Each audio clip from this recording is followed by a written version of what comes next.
Welcome back, everyone. Welcome back to another weekend edition of the PiGosaur Cup number 53. I'm of course just VIP. I'm joined by these amazing players, but the ByuN chats and by my plushies as well. Welcome one and all to something a little bit different here, just to a replay cast. For those that are curious, this event did occur yesterday. PiGosaur was 24 hours ago, but now we're here.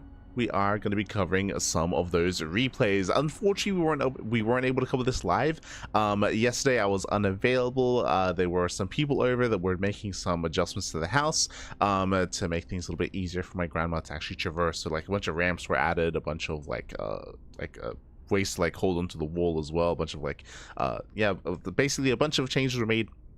And I was unavailable to cast live, which is a bit of a shame considering this is the TLMC version as well. This is a TLMC version of PiGosaur Cup, the one and only. It is one of our big criticisms, of course, is that it took so long for this to happen. We've been casting tournaments on TLMC maps for the past 3-4 weeks, and finally PiGosaur Cup is stepping into the ring just before voting ends. Remember, voting is going to end in 3 days. We got 3 days, man. We got 3 days before voting does end for the Team Liquid map contest. So make sure you get your votes in while you can. Your vote does count. Your vote does matter, of course. And voting is going to be held over on TL.net. And again, you can vote for your top 5 maps in TLMC number 16, and hopefully this tournament can help you determine which maps you want to see, which maps you don't want to see. And again, we've been hosting tournaments for the past couple of weeks, for the past like 3 to 4 weeks on this channel, featuring those maps. So you can check out the VODs over on our YouTube channel. Wardy was hosting a tournament as well, and I want to say that actually I was going to say that Lil Lee also hosted a tournament on the new maps, but I don't think that's true. They were hosting Lil Lee Cup last night, but let me double check. Actually, it was Lil Lee Cup number 46, but I don't know. It should have been on the new map pool. I don't know if it was though. Ooh, it was not. Never mind. Never mind. So our tournaments, this PiGosaur Cup, I believe this week's Monday Night Weekly, and also the TLMC tournament as well. So we've had a couple of events here featuring the new maps, and make sure you get your votes in while you can. Otherwise, we're jumping into our first series, jumping into our first matchup here. We're going to be jumping into Clem versus Rebellion, our TVP. Game 1 is going to be on Andromeda. Let's go. Let us go. Honestly, haven't really been able to cast too many games on this map. I think actually 0 or maybe 1. But here we go. We're jumping in. And spawning in the right-hand corner of Andromeda, we have the French Terran player. We have the red Terran representing Team Liquid. It is Clem. And spawning in the bottom left-hand corner, we have the South Korean Protoss player. We have the blue Protoss representing Among Us Two People. It is Rebellion. Here we go.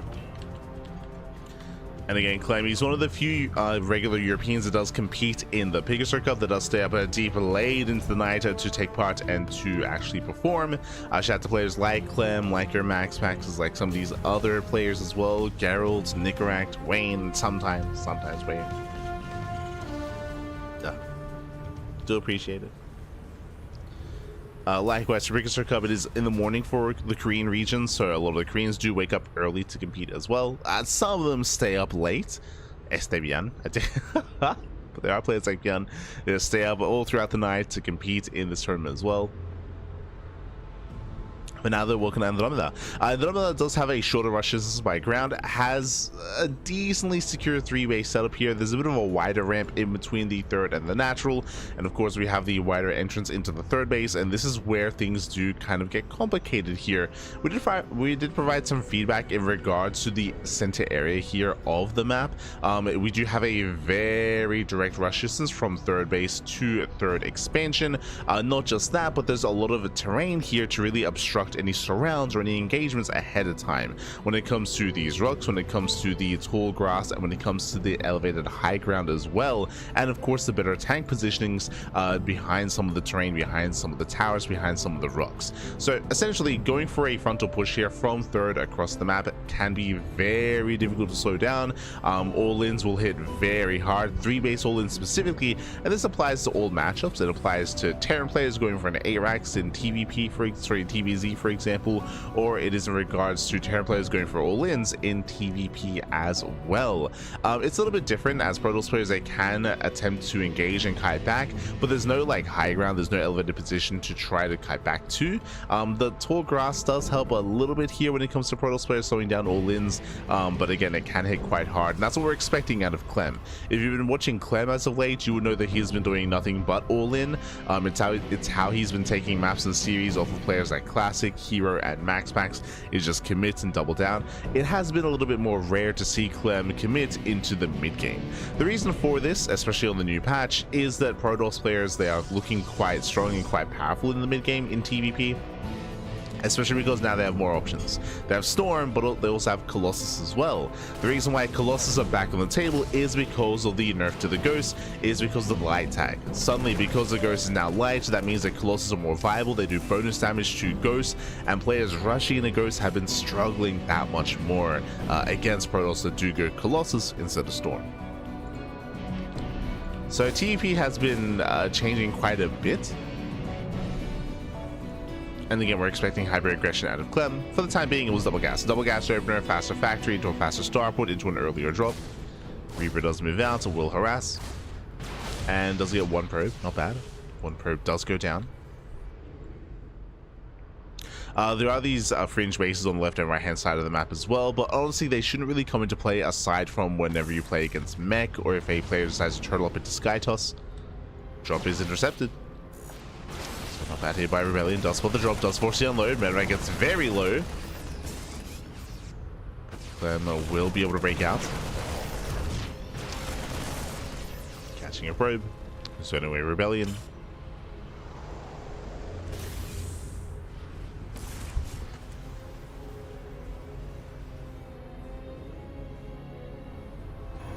Meanwhile, we do see Rebellion going for his own blink-based opener. Playing it safe, getting up to 3 gateways, so 3 gate blink out of Rebellion.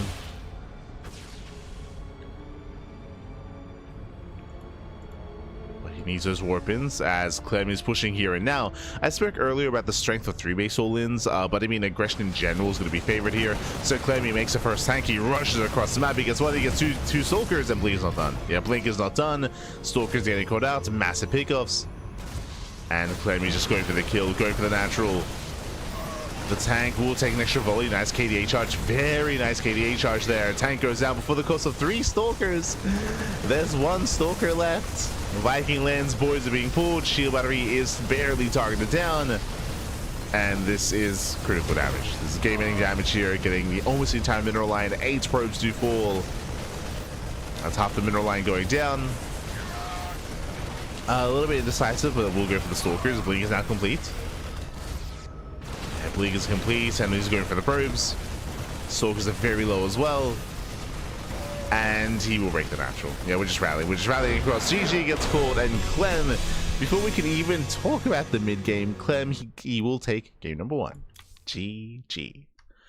Whew, GG, well played. And as we mentioned again, we do expect to see hyper aggression in this matchup out of Clem. We've been seeing a lot of early pushes, a lot of all-ins, and again we saw that Rebellion, he did have a really hard time engaging ahead of time. We spoke about it before, but especially in this matchup, or especially on this map on Andromeda, it is quite difficult to slow down these pushes, to engage ahead of time, just because of the rush distance and just because of the terrain as well. It is that much more brutal, but here we go. Up next, we're going to be loading into Satellite Years. Going to be loading into game number 2. And spawning in the bottom right-hand corner of Satellite Years, we have the French Terran player. We have the Red Terran representing Team Liquid. It is Clem.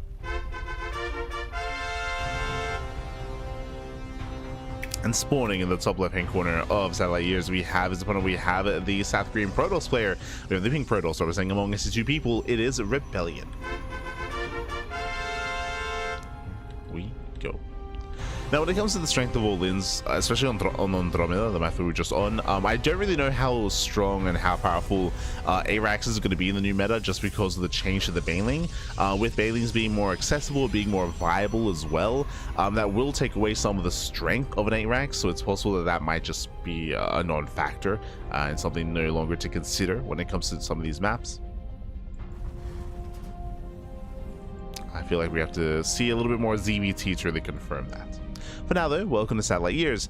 This is another interesting map in the map pool. I say interesting because we do have a really secure 2-base setup.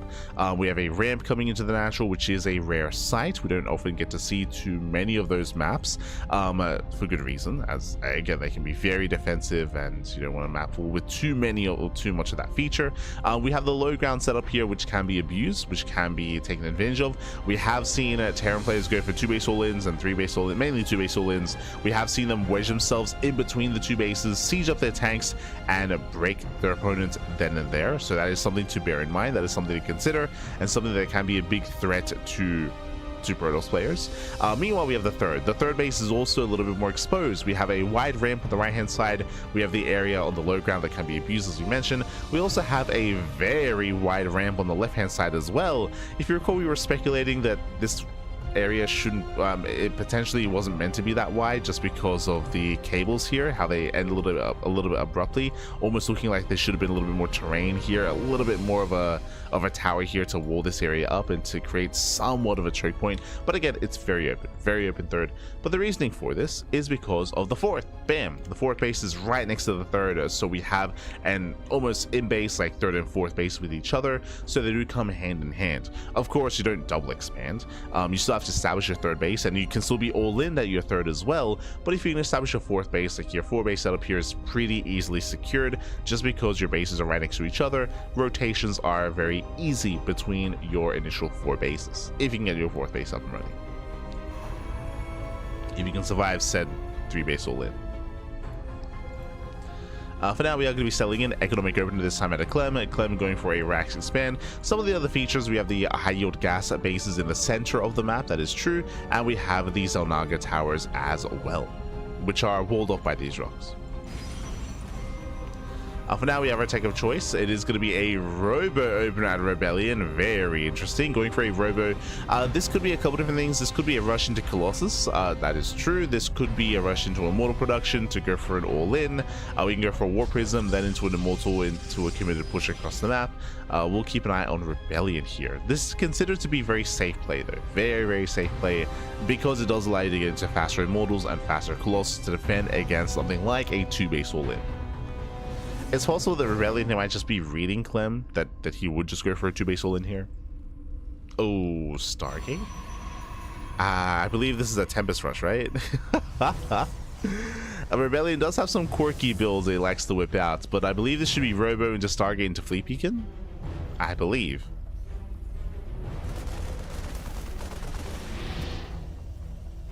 If I know my Rebellion, it should be a Fleet Beacon, but we'll see. Oh wait, no, sorry. I say Fleet Beacon. I mean, it should be. From the fleet, if we do go for a Fleet Beacon, it could be one of 2 things. It could be either Tempest Rush, or technically it could be a Mothership Rush into a Recall. But we'll keep an eye on Rebellion. Waiting for that Fleet Beacon. Phoenix production has begun. Going Robo into Phoenix. Okay. Unfortunately, this drop does get across the map, and it will get eyes on what's going on. What was the purpose of the Robo Opener then? Did we make a... We did make 1 observer. Okay. The drop does get in, does confirm the tech. Boys are being pulled. Watermine shots. One of them is... Ooh, gonna go up. Getting 2 probes. Now, what's a little bit perplexing to me here is that with a Robo Opener... Okay. We're getting there. Phoenix Colossus. So I was going to say that typically with a Robo Opener, as we mentioned before at the beginning of the game, it does lead into earlier Colossus production. That's why it's considered to be safer as a build. The downside though, because we're going into Phoenixes, we're not able to afford any Immortals. So the ground army is going to be a little bit weaker than usual, and we're going into delayed Phoenix production for air control. And so far, I guess it is kind of working here. Everything got scattered. Checking Clem's vision, he saw the Robo. He should be where the Colossus are on the way, and we'll see how Rebellion pieces this all together. As I mentioned, like, his ground army is going to be weaker just because of the Phoenix production. I mean, hey, he does get the medevac, and he does have harass potential as well. Just a really unique setup.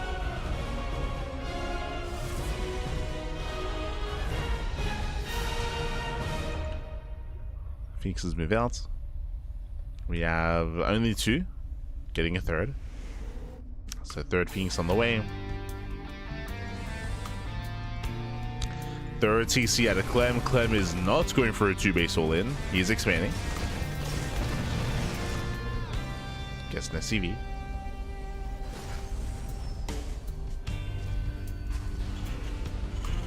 So building up into a longer game. Rebellion, he expands towards Clem. Bold move. Typically, I would expect to see expanding away from the Terran player, but does go for the low ground base. You could argue that this expansion is more secure. Could argue. I mean, the plus side is it does help defend this area in between the bases. True, true. If you recall, as we're committing quite hard. But if you recall, we spoke about how the area in between the bases here can be abused. But if you expand forward, then you can nullify that, as your army is just naturally in position to defend that location. Raven harassing to the bases, double jump into the natural. Main army's here outside of the 3rd. Does get in. Yeah, Probe's going to be going down. Rebellion a little bit late to react, out of position. His army rotates as his army responds, and Clem can just go into the 3rd. He can, and he does. Yeah, he goes straight in. Rebellion just getting pulled apart. Jump into the main. Gets what, 10 more probe kills. And forced to pick up, but he kills the 3rd base. Yeah, he kills the 3rd. Clem, he's just getting out of hand. Unfortunately, Rebellion just not where he needs to be, just out of position. And there's also the downside of this build. There weren't really many Phoenixes. If you go for a Stargate opener instead of a Robo, then that should deter this kind of drop play. It should. But there were, what, 3 Phoenixes that weren't quite in position. Medevac's going to be cleaned up, and Clem, he's containing his opponent on 2 bases. Doesn't have to push in. Getting 20 probe kills. Aye, aye, aye. 22 probes going down, and Clem can just back off. You can pull away, you can retreat, back off, and build up more of an army.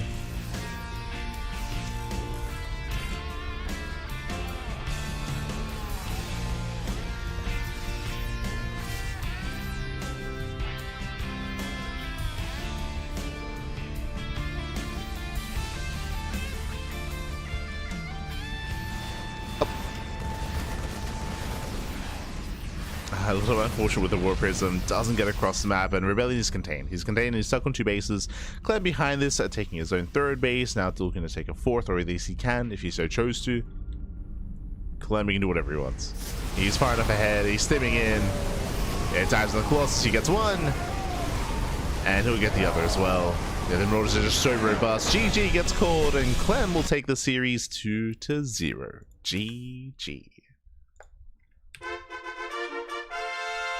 And GG, well played, congratulations, Clem. He will claim the series. Again, a bit of a quirky build out of Rebellion. Like, I can see the logic a little bit, kind of. Yeah, it was just a little bit weird. Like, in my mind, going for a faster robot, but delaying your tech, delaying your robot production in favor of going for a Stargate after the initial robot, may as well just go for a Stargate opener. In my mind, the only advantage is what we saw, where because the Stargate is a little bit later, and because the robot is earlier, the Stargate is less likely to be scouted. And you can catch the first medevac, which he did, right? He caught the medevac, he was able to snipe the medevac, able to kill both Widowmines, but at the same time, I feel like you can still pull that off with a regular Stargate opener. If you can just hide your Phoenixes and deny the scout, you can do the same thing, but with the higher Phoenix counts, and then your robe is still lined up to go into Colossus. So yeah, it was a bit of an interesting setup there, interesting build. Didn't quite work out, unfortunately, as Clem was still able to pull off the drop play, and did pull him apart. GG. GG, well played. It's possible that if he was able to deflect the initial drops and maintain his army at the 3rd base, maybe Rebellion holds. Maybe he holds, he defends, and we get a longer game out of that, but GG. GG, well played. With that, Clem will take the series, and with that, we're getting into the semi-finals. We're going to be following Clem into the semis, and he has his next opponent waiting. It is going to be Clem versus Creator in another TVP. Let's go. Let's go. Of course, the opponents are getting more and more difficult here. Creator is a step up from Rebellion, and we'll see how Creator has been adjusting to the new patch as well. He has been very active. He's been very active in the online tournament scene, playing a lot of matches, playing a lot of games, but how familiar is he with the new map pool? Try to find out. Of course, he did compete in the STC September finals, so Creator, he was able to take part and embrace some maps there. But it does take some time to adjust, and here we go. Spawning in the top left-hand corner of Title Citadel, we have the red Terran player. We have the red Terran, we have the French Terran representing Team Liquid. It is Clem. And spawning in the bottom right-hand corner, we have as opponent, we have the blue Protoss, we have the South Green Protoss. It is a Creator.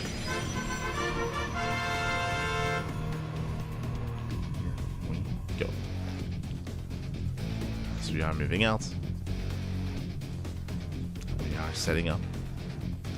And welcome to Title Citadel. Citadel is a bit of a more defensive map in the map pool. We have our natural expansion, we have our third base, and we have our fourth base as well, which are all relatively easy to defend. I say relatively easy. There is an entrance here that's a little bit wider towards the left-hand side. On the right-hand side, there are two entrances into the triangular third, but for the most part, you can relatively easily rotate between them.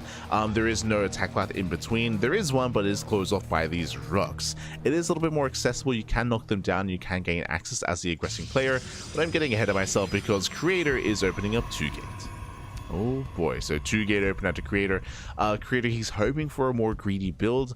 Unfortunately, double gas opener out of Clem. So Clem is going for a faster factory. He's going for a delayed CC, which means he's going for a safer build here. Faster factory, faster Hellion, faster production.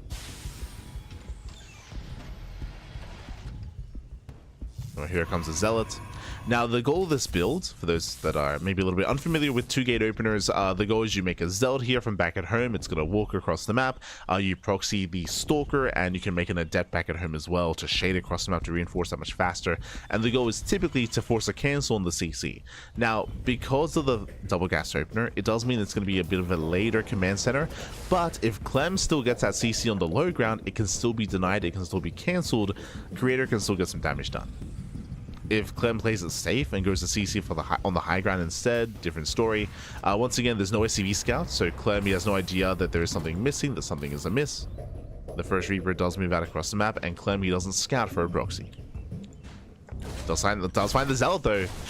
Yeah, it does find the Zealots. Ooh, does take some extra swipes. Extra hits. Creator hiding in the tall grass. Let's go. Does move out.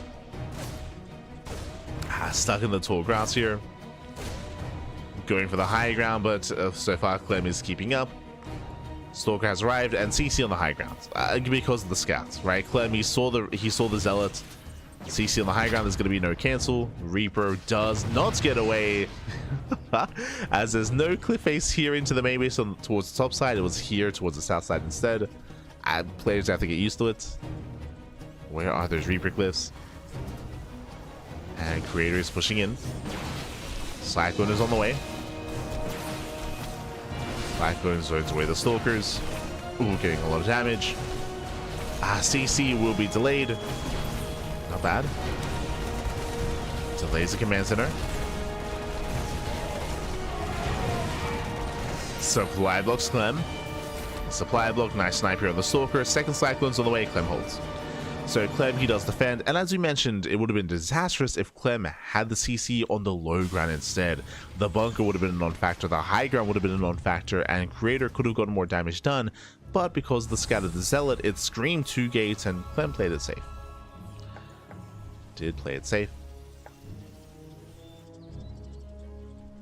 With that Creator, he does not get the damage he was hoping for. He does get an SCV, right? He got the depot, he got the building SCV, he did delay the CC a little bit, and he forced the high ground CC as well, so he has to float over, so that there is like a little bit of damage being dealt here, but not the damage that Creator was hoping for. Was hoping for more.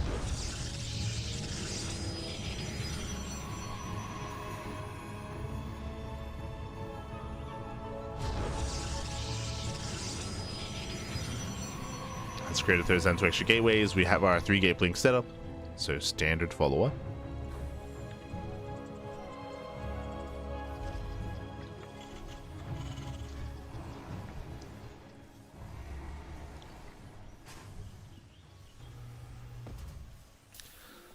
do have our standard follow-up. Quick Banshee's on the way.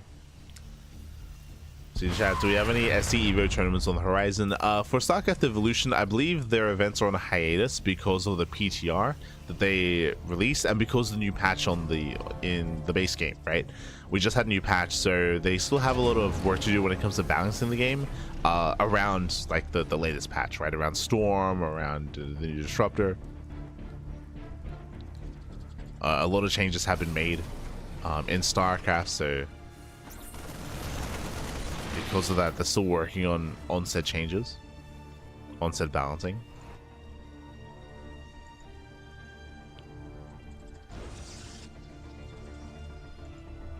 Likewise, for those of you that were watching the stream yesterday, you'll know that we do have a bunny cam. True. We now have bunny cam, but it is not quite set up for the CranKy Ducklings stream yet. I was streaming over my personal channel with Ducklings cam. I might do that later on tonight as well. For the CranKy Ducklings stream, I should be able to set that up for tomorrow. Should be able to. So the Banshee gets shut down. Ooh, Cloak too late. I mean, there was no Observer, I should say. So Cloak ineffective. And nice defense out of Creator. Again, just very safe play, opening up 3 gates, followed by a delayed or later third. That was the third base after the Robo, after the gas. And Creator is building up into the mid game, getting into a gateway heavy composition. Stalker into charge. And Clem, after taking some early game damage, does he plan on just sending it here on 2 bases? Oh, so let's say the Banshee. I mean, that was a big investment into the first Banshee, and so far, Clem, it didn't pay for itself. Back at home, we're waiting to see extra axes or a third CC. Does Clem expand? Does he commit? Currently, he's on 2 tanks, and he's still waiting for his upgrades. He's still waiting for stim, combat shields. Waiting for everything to kick in.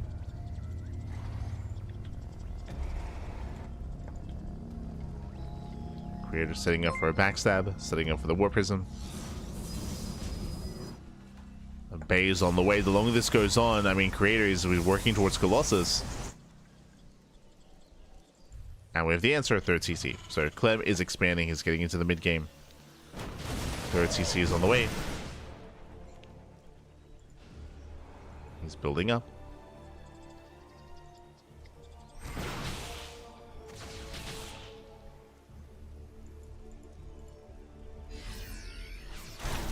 Likewise, they'll jump into the main. Getting a Cyclone, not bad.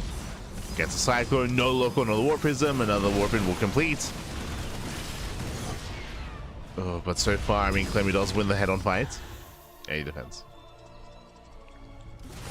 Clem defends. Stalkers get forced back. That was 3 Stalkers going down. Some expensive losses there for Creator.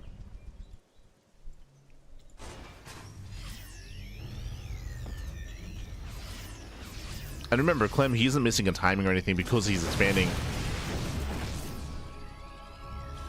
And a really interesting is, yeah, we have the scan. Creator, he expands towards the top side instead. Okay, I was not really taking this into consideration, but let's go for the northern expansion. Meanwhile, Clem does move out.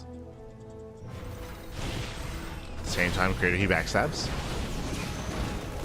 Oh, we'll lose a Stalker. One Stalker goes down, Colossus in position, we have force fields as well. Creator spots the army. There's 1 Colossus so far.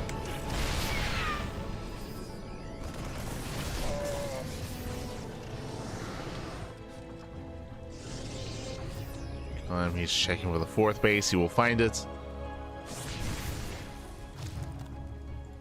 And he won't be able to stop it.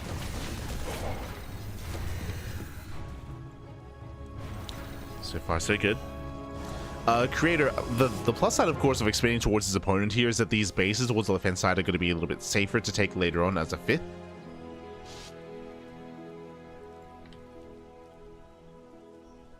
Likewise, this linear 4th base, I mean, it's looking pretty well defended. Again, it's alongside the bases here as well. You would be spread a lot more thin if you took the left-hand base instead. So a really nice setup here from Creator.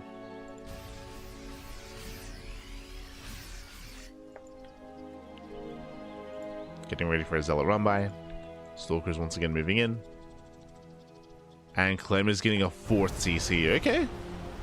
It's getting into a longer game. And Creator is gaining map control. It's gaining map control. As I said, Lynn, a big shout out. Oh, a big shout out to Ryu in the chat. Papi, gracias, papi, gracias. Thank you so much. Anda mi mid, papi, anda mi mid. Thank you so much here for the raid. I hope you had a great stream. Hope you had a great ladder session. Hope you had a great time. Bienvenidos. Oh. As Creator Zealot run by is activated. Distracting on the left hand side. Takes down the Widow Mines. Nice snipes out of Creator. Widow Mines go down. Viking goes down as well. Zealots they do hit the middle line, but there's a tank in position.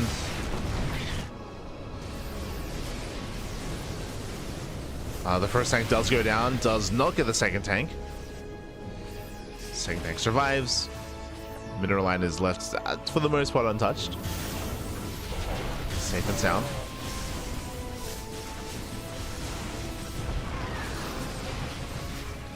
Ooh, bold move there by Creators, trying to find a way in.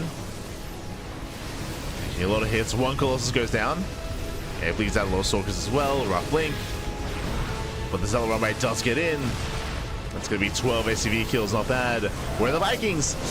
Yeah, Marines are exposed. A lot of Marines going down.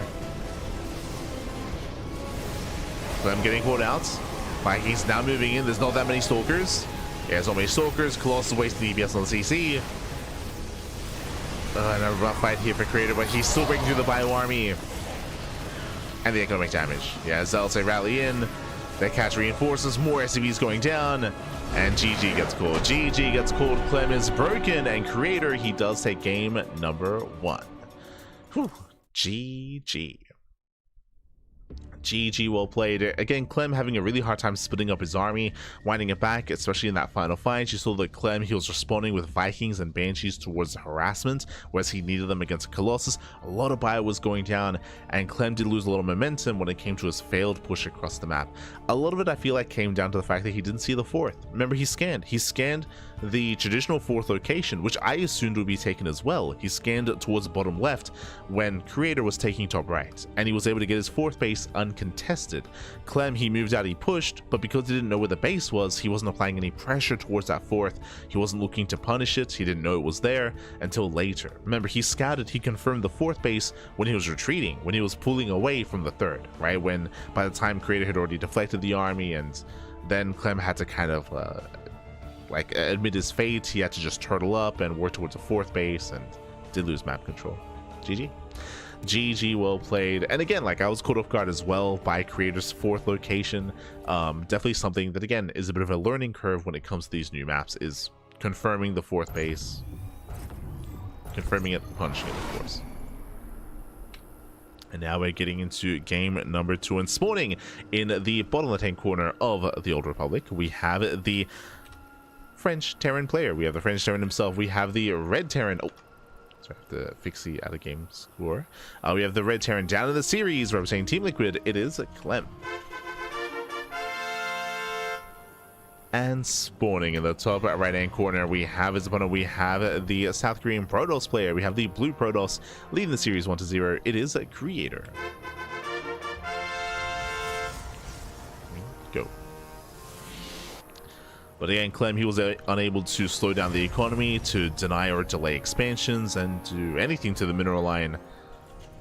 Creator was left untouched, and we'll see if that trend continues. Now, what I will say coming into the Old Republic is that the 4th base is a lot more vulnerable here. So first things first, we have our natural, we have our 3rd location as well. Your 3 base setup here is pretty easily secured. We have the high ground, we have the points of elevation here to protect these expansions.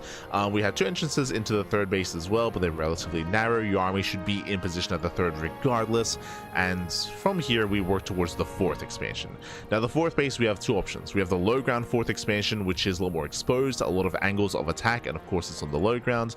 We also have the base on the right hand side, which is further away from the 3rd. Longer rush distance here, it is further out. Likewise, very wide entrances here on the right hand side as well. I would say that these bases are a little more accessible compared to the 4th bases on Taito Citadel on the map that we just featured. So it is more difficult to maintain a fourth. Goes both ways, depending on who's going to be the aggressor. We'll see. For now, economic. So economic starts by Clem. Faster command center, at least initially.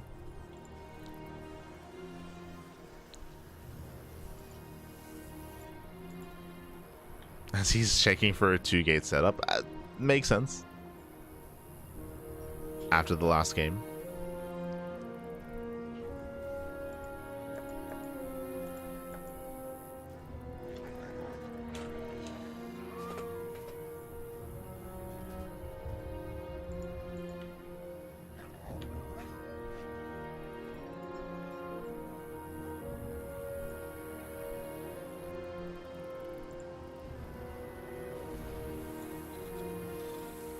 Does check, does confirm.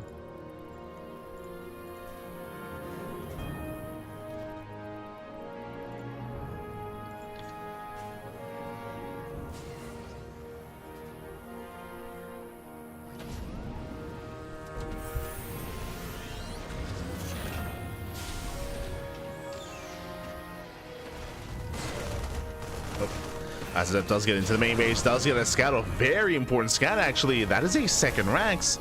As Clem, he's either setting up for a 2-1-1 or I was going to say for a 3 Rax. With the factory, it should be a 2-1-1. So 2-1-1 setup here out of Clem. Hyper aggression here, working towards an earlier stim timing, and of course, Creator does confirm. Now this build is a rare sight. 2-1-1s not seen too often, but we do still see them nonetheless. And again, this is something seen a little more against Zerg. Now there's some pros, there's some cons. This is going to be a stim timing. We should be seeing an earlier tech lab here on the Rax. We should be. Hold on. We keep the tech lab on the factory. Okay. So I was going to say that the downside, the weakness of this build is that you get early stim, you get early bio, but you lack tanks. Like you typically have 0 tanks with this build because the add-on swap. Clem got scouted, and Clem, he keeps the tech lab on the factory. Okay. Which means I believe the goal here should be to go for an earlier push. If Creator believes that it's going to be a later timing, a later stim timing, then he may just misread this and he may just get caught off guard. This is looking like a 2-base all-in. Yeah, 2-base all-in. So no add-on swap, no upgrades, purely tank production. You can pull the boys with this. We have our Vanilla Marine setup. And Creator, I mean, Blink is still not yet done. He's going for the Bay. Does have a safety shield battery, but he has to engage ahead of time.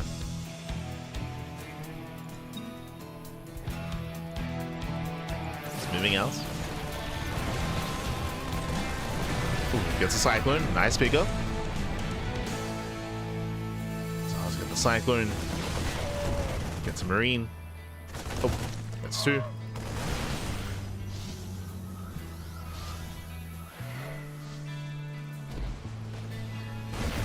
Rotating over towards the 3rd.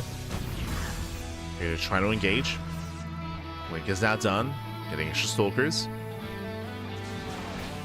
And it feels like Clem is missing his window.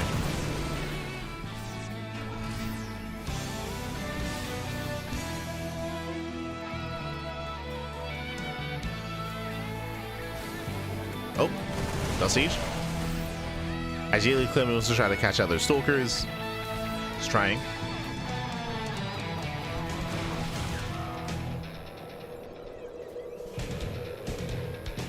Colossus are on the way. Clem behind this is now taking up. We have the eBay. Now we have the add-on swap, but it looks like Clem has recognized he cannot break his opponent. Not anymore. Nice tank shots. Waits him in.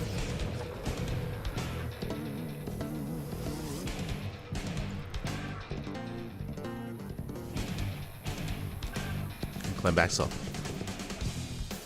Clem, he backs off. He pulls away.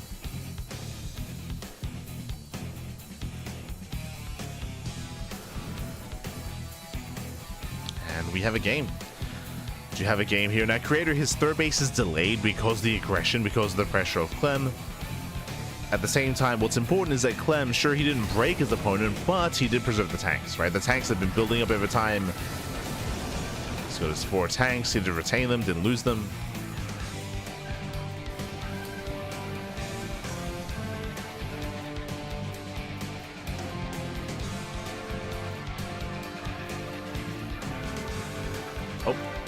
as Creator makes his way into the main. Denies combat shields. I'm sure he was hoping for stim, but a nice pickup nonetheless. Meanwhile, we do see Clem coming in from behind. Uh-oh. There's recall. Yeah, does blink, does recall, and does get away in time. Whew. Creator pulls out.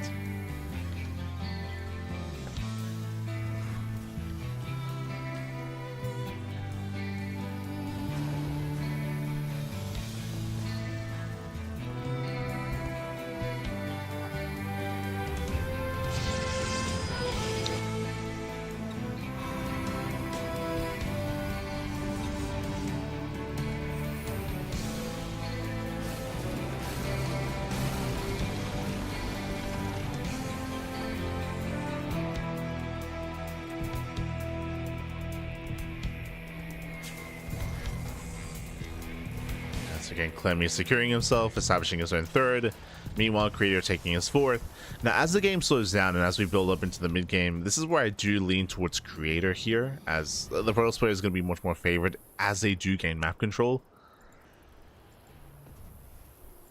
I was talking about earlier how he exposed the fourth bases. That is true, but the 3-base setup here is pretty solid. So Creator, he shouldn't really be able to find a way into the bases yet. Speaking of, running into tanks.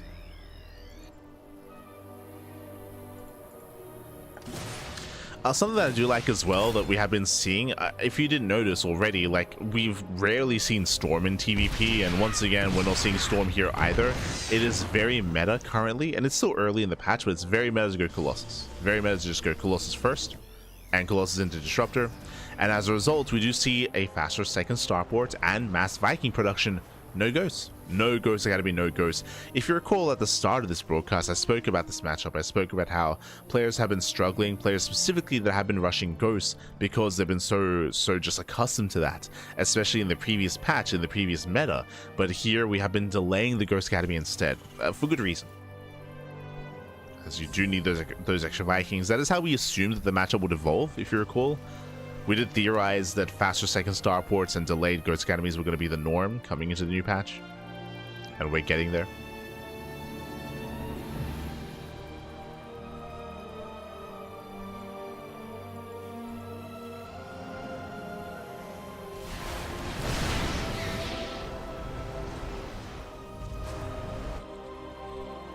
This Creator is still looking for a way in.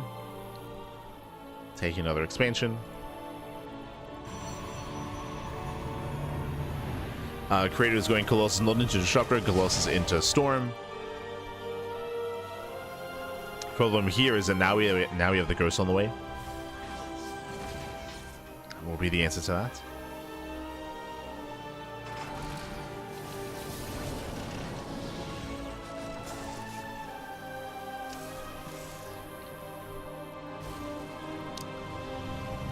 And we'll see if Clem can establish his fourth.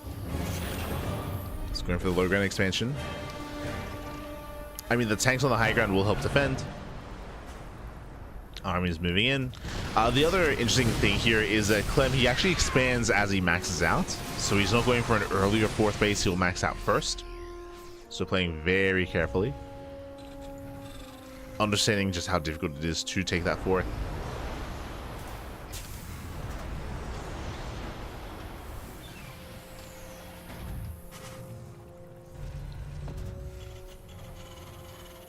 So he's maxed out first. Disruptor production has begun. Second Robo's on the way. Stargate's on the way as well for eventually Skytoss. I will say that the second Robo is late. So the late second Robo. By now we could even be working towards a third Robo. Oh. Storm does zone. Plus taking a lot of hits. Much better Storm towards the end. Catching out a good amount of Marines. Oh, nice Nova as well. The Creator. Nova connects. But Clem does push in. It gets Colossus, gets Disruptor as well. The army is split. Creator, he's out of position. Yeah, completely out of position. Ooh, decent Storm. The army's very low HP. Colossus go down. It's a lot of Vikings. And a very messy fight here. Clem takes down the Colossus. He barely takes down all the Zealots. Clem maintaining this position. And Creator, he's switching into Sky Toss. Oh, too soon. Yeah, too soon. Double Stargates. Fleet Beacons on the way as well. We need Warpins. Creator, he needs Warpins, and he has how many gates? 10. Oh, only 10. Warping in 10 Zealots at a time. Creator, he has a bank.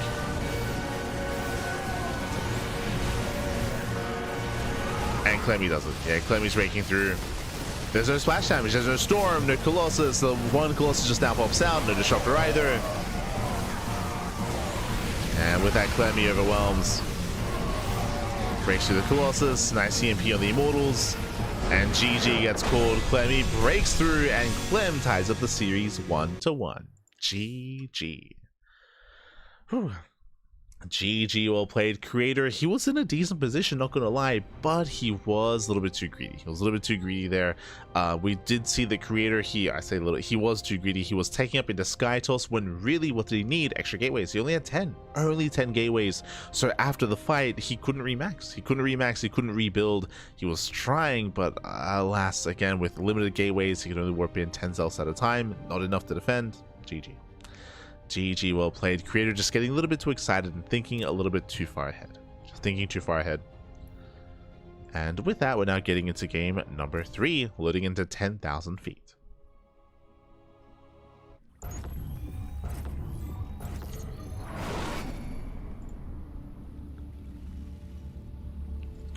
And spawning in the top left-hand corner of 10,000 feet, we have the French Terran player. We have the French Terran, we have the Red Terran representing Team Liquid. It is Clem.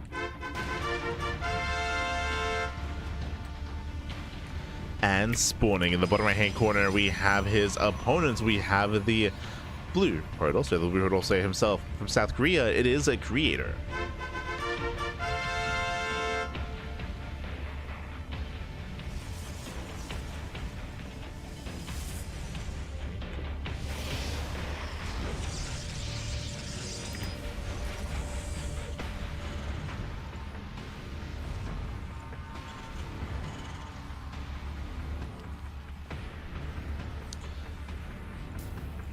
As we are going to be opening up this time, okay, for the first time, double gas open out of Clem, and it does make sense considering the map. Welcome one and all to 10,000 feet. Up until this point, we have been featuring mainly larger maps like Taito Citadel and like the Old Republic as well. I'm just blanking on the name, but the last two maps that we did just feature in this series so far have been very large, a little more macro oriented. Because of that, we have been seeing 3rd and 4th bases. Here, welcome to 10,000 feet. This is one of the few rush maps in the map pool. A shorter rush distance by ground. We do have some massive tumors in the center that expire over time. We have the triangular 3rd base here that you can rush into earlier if you can mine through these mineral patches for a decently secure 3-base setup. The 4th base is more exposed, is more out in the open. Very exposed 4th base on the left hand side. We have the center 4th base, which can be hit from the other side of the ravine, and we have the base on the right hand side, which is also very open as well. So this map does favor aggression. It does want you to be more active on the map as well, and Clem does embrace that with the faster factory. We should be seeing very safe play out of Creator. 3-gate blink, potentially even 4-gate blink. Likewise, we should be seeing a robo on 2 bases, extra gases, and a later 3rd.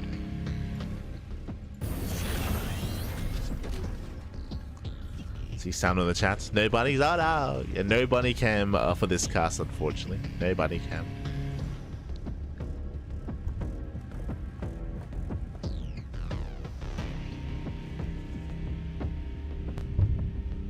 Ooh, Stargate? That is a bold move. Stargate open out a Creator. Bearing in mind, this is typically for greedier builds. Going for a Stargate does mean early Phoenix production, and that does give you map control. It allows you to shut down drops, specifically.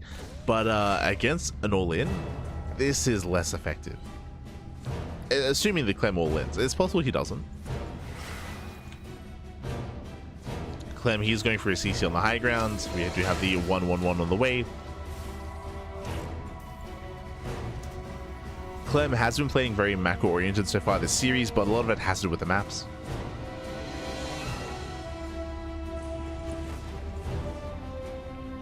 A lot of it related to the maps.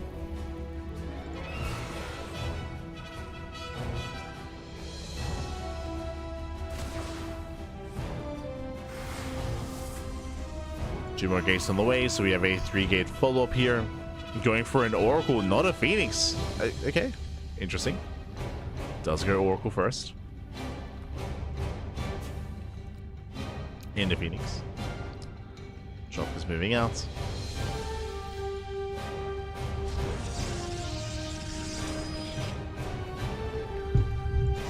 Does boost in.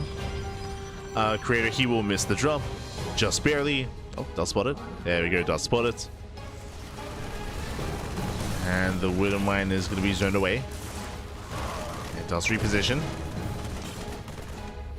Mine shot. Oh! Oh my god. Widow Mine does get sniped. Nice defense here by Creator. And he holds. Creator, he does hold, he does defend. You see Clem really move out. Once he sees it's a Stargate opener, he knows. He's like, I can abuse this. I can punish. And he's going for it. Saves the medevac, saves a handful of Marines, whatever he can. Ooh, Oracle goes down. The Oracle got no value outside of the Revelation.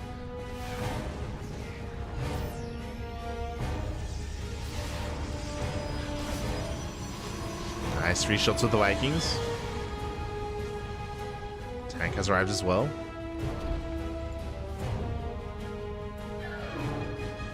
And he's waiting for reinforcements.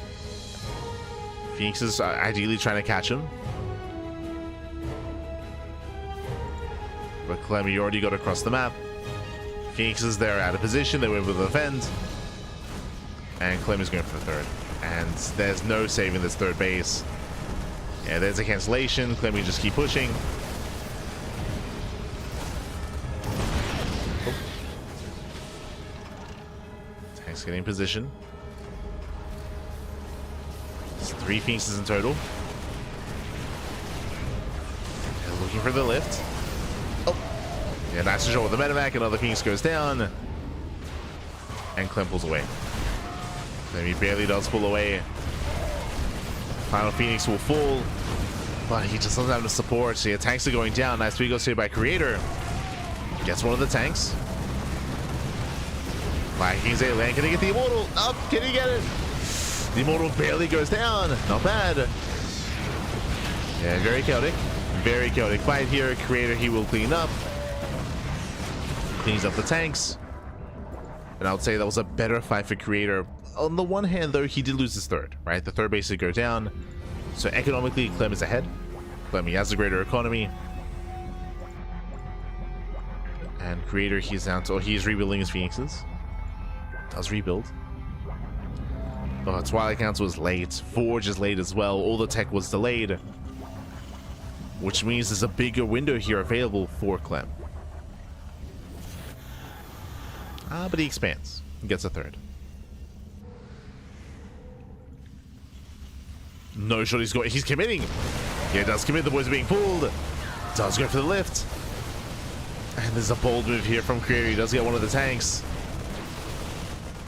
Tank goes down.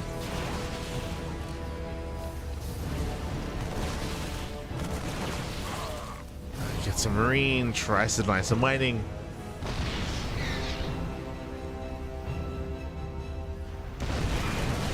Yeah, but Clem holds.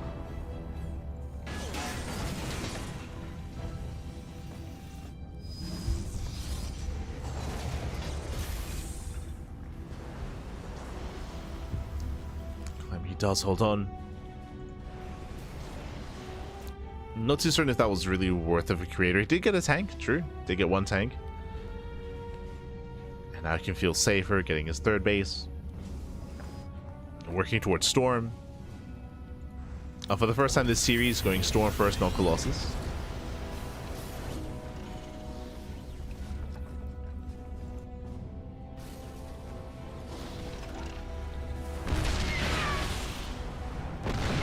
really nice tank positionings here as well. He has the high ground. I was gonna say that there isn't really an ideal fourth option, but we're expanding forward here towards Clem. Bold move. A very exposed expansion. As creator, he hopes not to expand at the triangular third.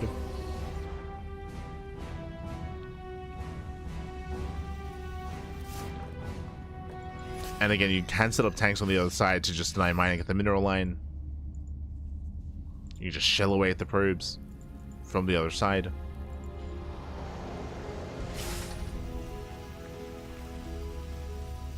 And Clem still has that one tank.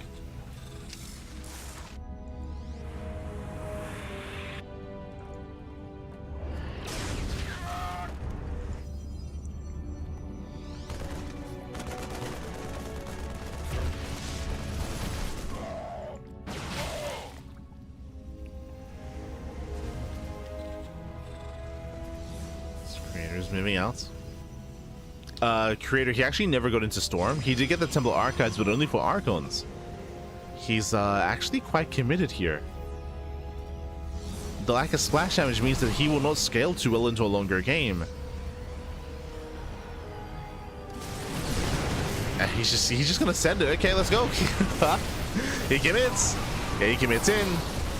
Boys are being pulled. Yeah, attempts to surround. Zells they get on top of the tank. One tank is gonna go down.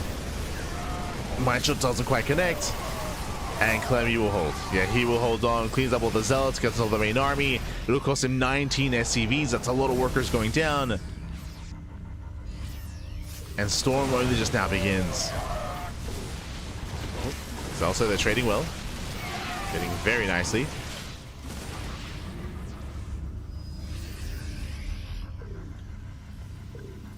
Storm has begun. Now, Creator does cripple the economy. True, he cripples the economy. Clem, he will lose so many workers down to 48. Down 20 SCVs. And stuck at home. So I will say that was actually a decent fight here for Creator, considering what he traded, right? He traded out mainly Zealots. Zealots did lose his Phoenixes, did lose his Archons. That was a little bit brutal.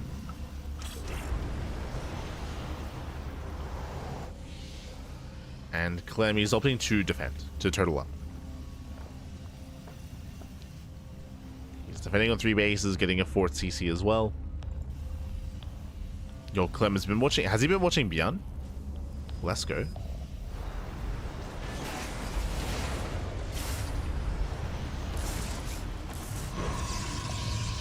Really getting a bit.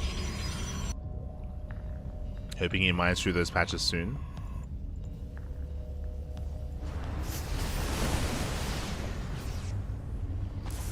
Yeah, I assumed that Clem would be committing on 3 bases, but no. He's slowly expanding, getting a 4th. Macroing back up.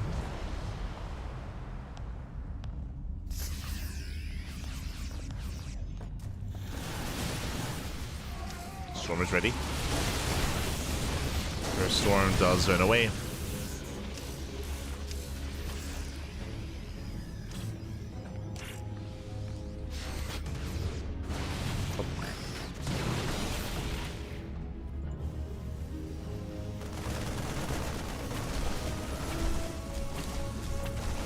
Creator does peel off, does get into some of the mineral lines.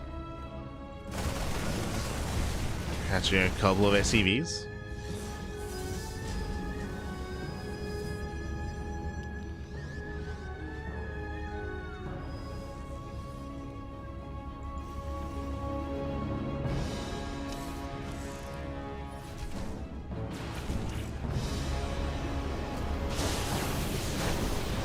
And so far the Storms have been a little bit lackluster. They do zone away. And we're getting on top of the planetary. Running out of storms over here. Running out of storms. Templar going down brutally in P's. And so far just a better fight here from Clem. He mainly avoided the storms. He holds.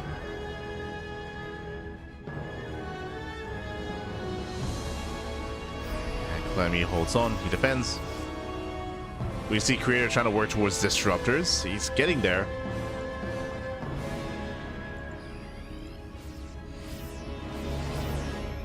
Disruptors are on the way. I'm building up more ghosts. There are only 2 Templar. And this is just a really awkward army for Creator, not having Colossus.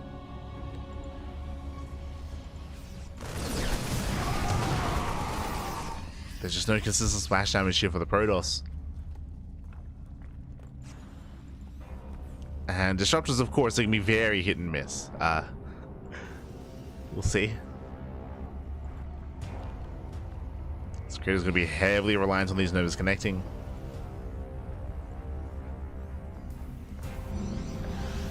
Creator, he's max.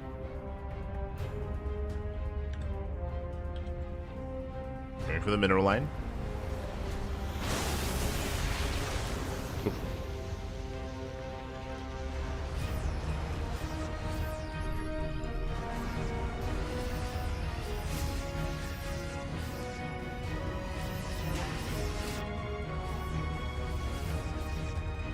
He still only has 3 Disruptors.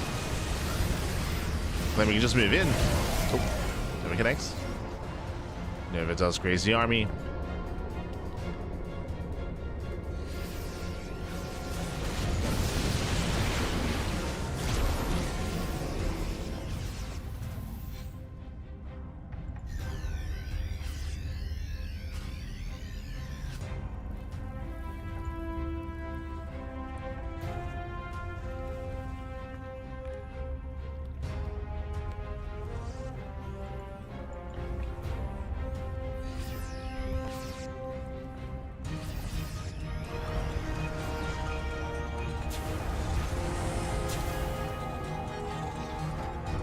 And we're entering a game state that I actually haven't seen yet on 10,000 feet.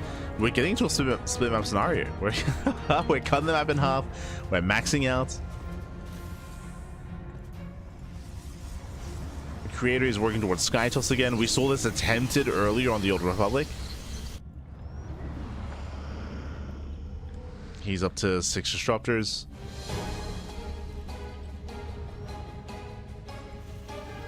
And we'll see how the armies engage. As Creator's working towards Sky Toss, Clem is working towards Mass Liberator. That's going to be his end goal, his end game. Going into Sky Terran with Liberators and then Vikings. Creator, he only has the 1 Stargate, so just the Mothership. Not going for a Tempest.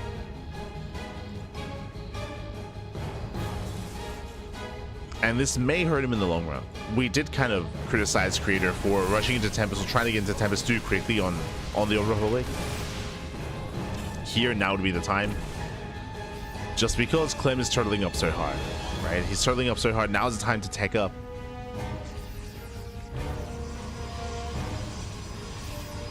Otherwise, Clem, he will have the better army.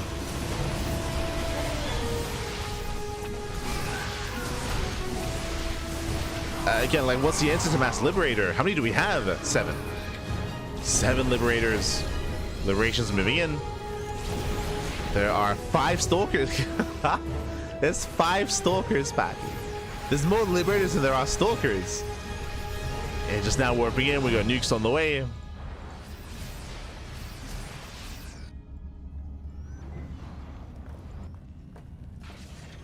Clem, he can bully his way forward. Oh.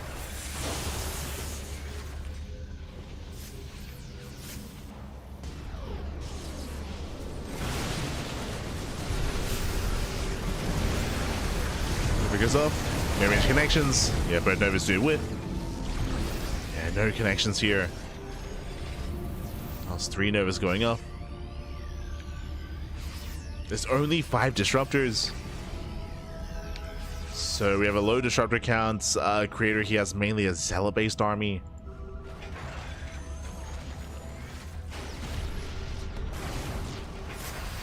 Liberation setting up. Diving on the main army, and Creator gets caught out. Yeah, massive catch here. Mothership goes down, most of the army as well. Creator diplomacy supply. Does pull off a Zealot run by. This is where his attention was, but it doesn't matter. Yeah, Clem breaks through. Clem breaks through, and as you mentioned, there's no answer. There's no answer to the Mass Lib. Oof. Prism goes down. Clem pushing in. You have a Stalker army behind the forces of Clem.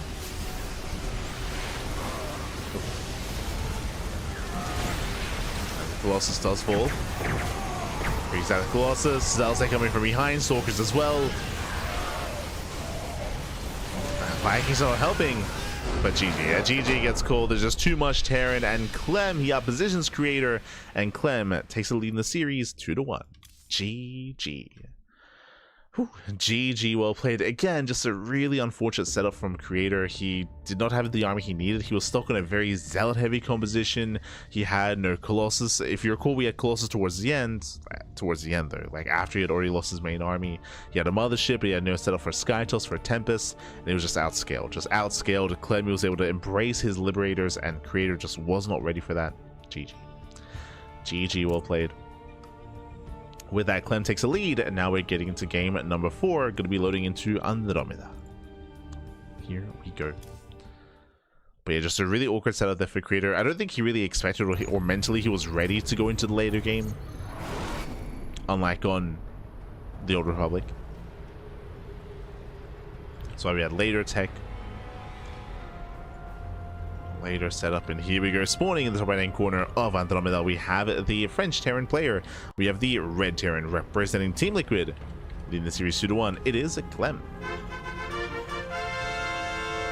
And spawning in the bottom left hand corner, we have his opponent. We have the blue Protoss player, the blue Protoss himself. It is Creator from South Korea. Let's go. But as you mentioned, like as soon as Clem didn't just get a 4th base, but as soon as he threw down sensor towers on 4 bases and then on 5 bases, as he had 5 base setups towards the end, working towards a 6th even, Creator, he did need to tech up and get ready for Skytos. Once you go into Mass Liberator, you dominate the ground and you have to take flight. Typically, that's when the Protoss player switches into Skytos.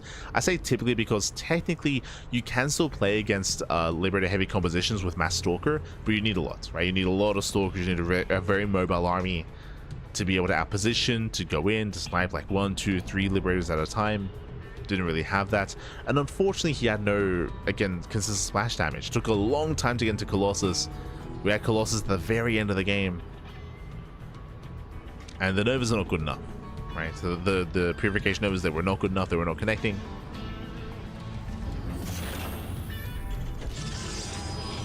Now we're getting into game number 4. Welcome once again to Andromeda. We spoke about this map during the Clem and Rebellion series, how aggression is heavily favored on this map. We saw that Clem, we were assuming like 3 base aggression, but Clem, he moved out on 2 bases, went for a very early push and broke Rebellion. We'll see if Clem does something similar here. For now, double gas, faster factory. Going for a more tech heavy start. Let's go.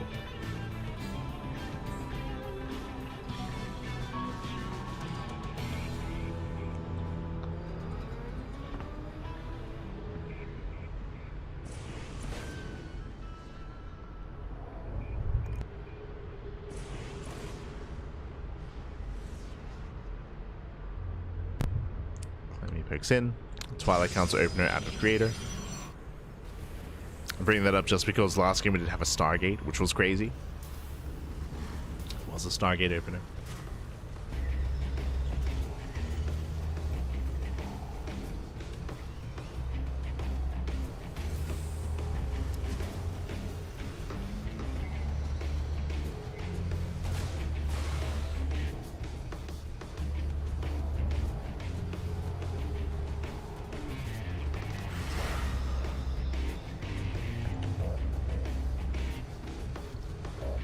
Behind this, we are going for the earlier medevac, going for what looks to be the setup for a Marine Cyclone drop. Okay, no Widowmines this time.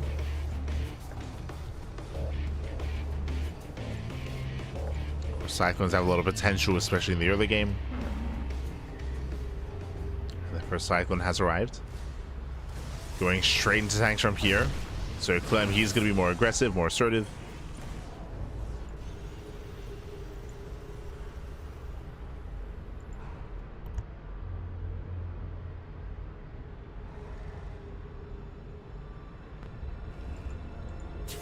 Here comes a move out.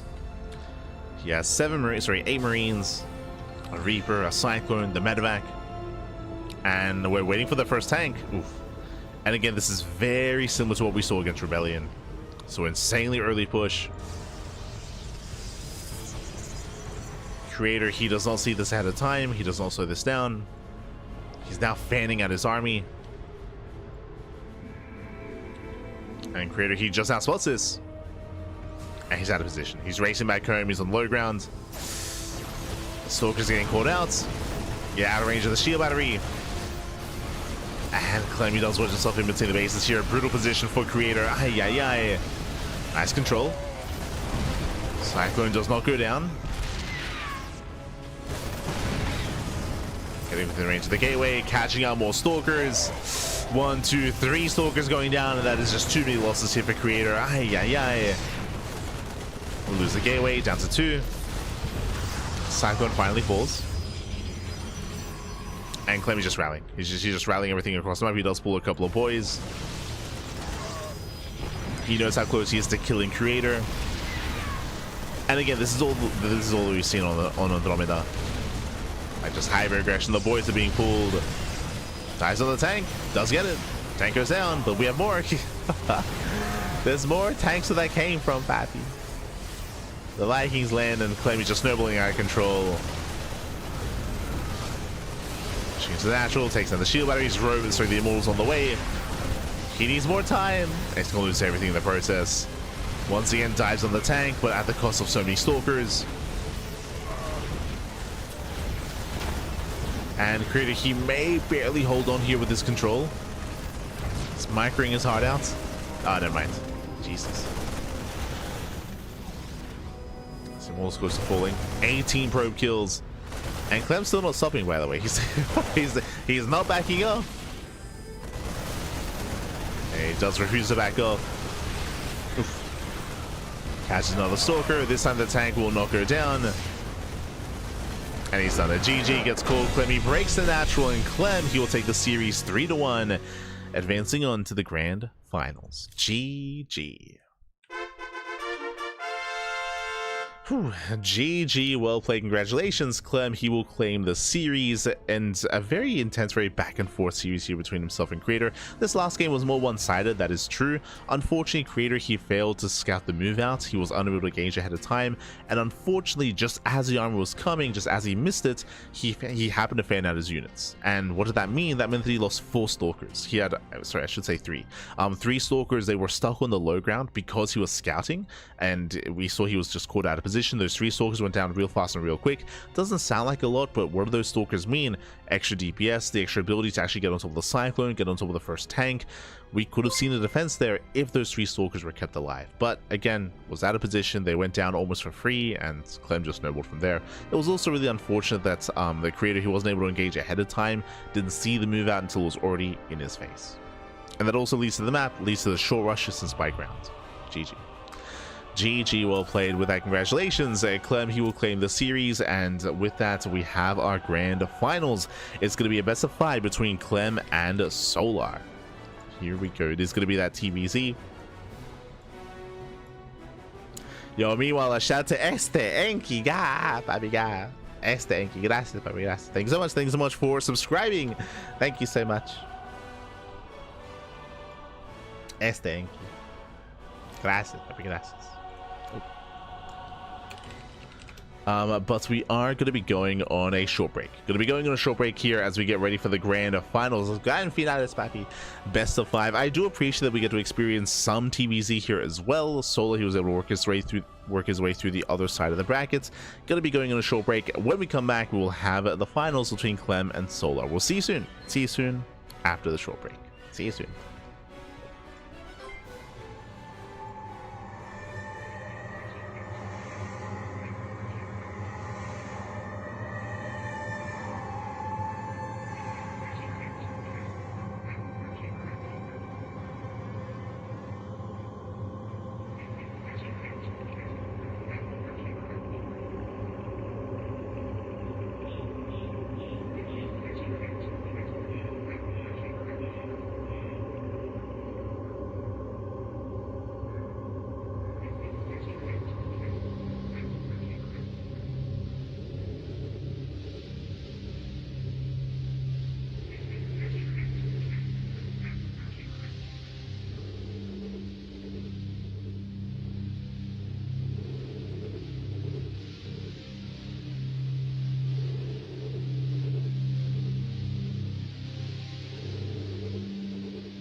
welcome back, everyone. Welcome back to the grand finals, those grand finales here of the PiGosaur Cup number 53. Of course, this event, or this is a replay cast. These matches did occur yesterday, less than 24 hours ago. These events did take place, and we are here to cover them and catch up with them here and now. Let's go. Again, a best of 5 between Clem and Solar, and I'm really curious to see how this matchup pans out. We have been seeing very little TVZ on the new patch just because how dominant Protoss and Terran players are in the online tournament scene and how difficult it has been for Zerg players to advance on in these brackets. But not this week, not for PiGosaur Cup. So we'll see what Solar has to offer. Specifically when it comes to this matchup, I'm really curious to see how the Ultra Rush build has been adapted and has adjusted. We'll get into it as game 1 is going to be on Title Citadel. We'll discuss. But now we're jumping in. Again, if you know anything about the TVZ meta, you would know that ever since DreamHack Dallas, it has been very meta, very standard, very trendy to open up either Roach and go for Roach-based openers, sometimes even gasless openers in towards Hive Tech, in towards Ultras, so Ultra Ling into Ultra. Sorry, I meant to say Roach Ling into Ultra. Let's go. Asking me about the Monday Night Weekly and Wardy TV Monday as well. But it's been very standard to go for that. For the other Zerg players like Solar, Zerg players like Serral and Raynor, they have been going for Ling into Ultra instead. So you skip Banelings, you go just pure Ling into Infestor into Ultra. But in the new patch, of course, the Infestor, oh, there you go. That is true. Did lose the Wardy. When it comes to the Infestor, though, we have been seeing players embrace it. We have been seeing the new patch, of course, come into play, and now it does have a more effective version of Microbial Shroud. So we'll see how that does impact the build to rush into Ultra, just because Ultras now have a more powerful kind of like next step and next stage to their evolution with the new spell on the Infestor, or the updated spell. But we'll get there. For now, this morning in the bottom right hand corner of Title Citadel, we have the South Korean Zerg player. We have the blue Zerg representing Team Falcons. It is Solar. True. I can't add a W if you lost the toss. And in the top left hand corner, we have the French Terran player. We have the red Terran. It is Clem for Team Liquid. Let's go. They're both bonding. They're both bonding over their disdain for Protoss. True. When it comes to ZVP, I would agree with the sentiment here. Like the overall meta is the same, and I would say it's even stronger for Protoss when it comes to the defensive play. I would say. Settling in. And welcome to Title Citadel. Citadel is going to be a larger map of the map pool. As we mentioned in the past, has a pretty robust 4-base setup. The 5th base is a little bit more exposed depending on how we expand. We have seen players actually go for the linear bases instead, which was very interesting to see. We shouldn't be seeing that here though, as Solar he attempts to go for the linear 3rd base. Reaper's in position, and ooh, the 3rd base is going to be denied. Not quite a kill on the drone, but a big delay on the 3rd. Ay. Yeah, Solar here won't be able to expand. Sends out a 3rd drone. And a delayed Nexus here, a delayed hatchery for Solar. So a better start for Clem.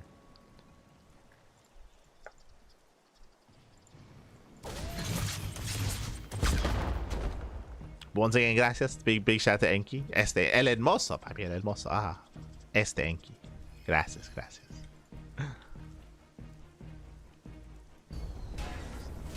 As Clem does get his 3rd CC on the way, so that's a 3rd CC. Ooh, before Starport, before second Rax. That's a 3 CC 2-on-1. Hyper aggression here from Clem. The other thing that I was going to add here, outside of the rush into Ultra build that has been, I would say, buffed in a longer game. It has another like progression point essentially. The other thing, of course, is the addition of the Spire. The Spire has been buffed, or I should say that Mutaplay is more accessible, much more accessible than it used to be. Ling Bane is more viable than it used to be as well. It is a lot more viable. So the goal, of course, was to try to bring back Ling Bane Muta. Solar, he doesn't scout across the map yet, but he is going for a safety Eva Chamber first. This should be for a rush into +1 carapace.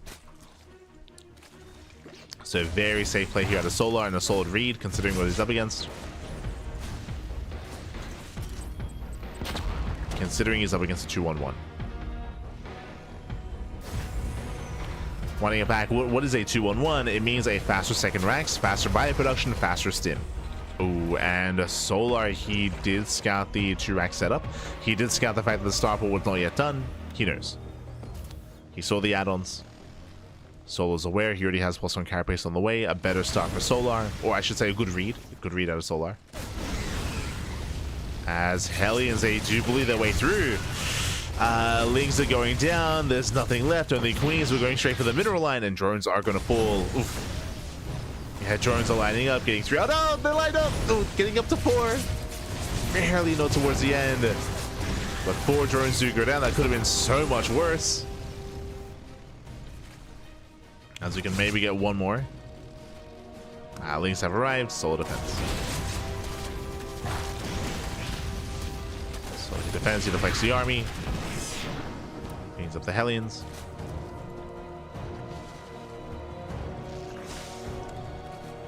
And in the end, did go for a 1-to-1 trade. I would say a better trade there for Solar. Clem was hoping for a little bit more. Stim is now done. We're waiting for the medevacs. Clem is about to move out.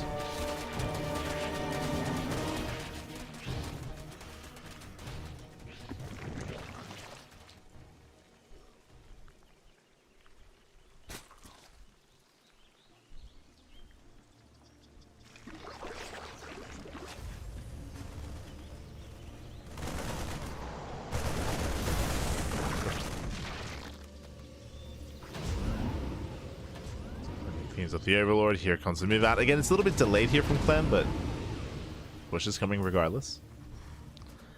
And we'll see what he can get done. The goal here should be to deny creep, hunt down Overlords, threaten bases, trade against the army. Carapace is finishing up just in time. But this was delayed for Clem. Oh, can he sleep on the expansion? Can he deny the 4th? 4th phase takes a lot of hits. And he will. Wow, he will cancel massive pickup. Denies the 4th base. And can even pick up some queens. No transfuse. Oh, there was 1 backup transfuse. Queen was left on creep. Very nice move. Nice attention to detail there from Solar. Keeping 1 queen on creep, allowing for a transfuse. Solar does catch the Lings. Sorry, it does catch the Marines, I should say. As Clem was queued up.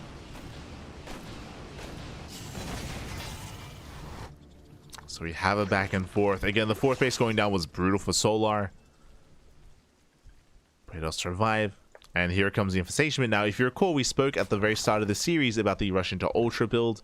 And that's kind of the style that we're going for. We're going into melee upgrades, Infestation bit into Hive. Hive is already on the way. This should be for Ultras. So we're going to be hitting a big power spike with Ultra Tech. And then another power spike after that with the Infestors.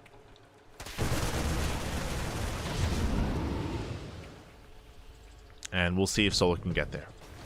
We have 2 safety infestors on the way. Now, the reason why you need infestors early is because, if you notice, what is this army out of Solar? It's not Ling Bane, it's pure Ling. No Baneling Nest. No Baneling Nest in sight. It's pure Ling into Infestor into Ultra. So without Banelings, Infestors are necessary here for Fungals to actually support the army, to support the Lings. We won't get into Microbial Shroud yet. That'll be later on down the line. Slaps the medevac. But again, this build that Solar's going for has been very meta, very standard. If you've been watching DVT over the past couple of months, you would have seen it. Clem gets into the mineral line. And 6 drone kills. Not bad. Very nice trades. Picks up for the most part, pulls away. Here comes Microbial Shroud. And that is a new change, of course. And this does give a lot of strength to this build. Now with the new upgrade. But Clem's draw play, though, getting so much damage. Drone's going down, mining's being denied.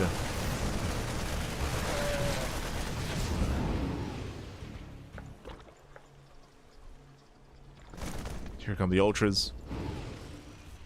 Now the question becomes, can Clem break Solar before he can really embrace those Ultra upgrades? The Ultras aren't ready yet. They take some time. Basically, there's a big window here where Clem can kill Solar while Solar only has Ling and Fester before the Ultras. And here comes Clem. Fungus are ready. There's 3 infestors so far. Ling's trying to collapse in. Mind shot's going up. Get some decent mind connections. Army's turned away. Nice mind shot once again. Oh, Fungal lands. Yeah, Fungal completely locks down the army. And Solar, he should have enough, and he does. Yeah, the match chain Fungal shuts down the Bio. I say that there's 3 Marines left. Clem is cleaned up. And Solar, he's holding. Now, what's scary about what just happened here? Solar, he does hold. He does shut that down. That cost him a lot of fungals, and Clem is not done. Clem is rallying. Like Clem, his economy has been untouched. So Clem, he can rebuild, remax, and keep rallying. And the goal here should just be to brute force the issue, and he is. Ooh, brutal mind connections, nice target firing. Infestors go down, and Clem has done it. Clem, he has done. I say that the Ultras have come out just in time. We got the vanilla Ultras though. Yeah, they're 1-2 Ultras, no kindness plating, no Ultra speed. Solar, can he survive? The Ultras are getting low. We've got 2 more Ultras on the way. 1 Ultra goes down. Oof. Brutal mine shots. And yeah, I would say a clever setup here. Like, losing the 4th base was brutal, losing more drones. Solar, he will slow down quite heavily. He will lose 2 Ultras. There's 2 left. There's no fungal. Nice time of the expansion. And we just rally towards top side as well. Yeah, Solar, he cannot keep up. He's being forced all in. Oof.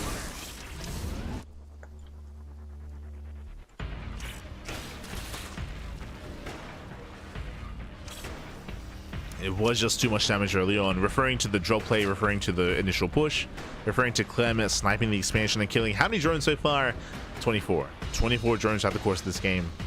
14 in the lead up to this final kind of push.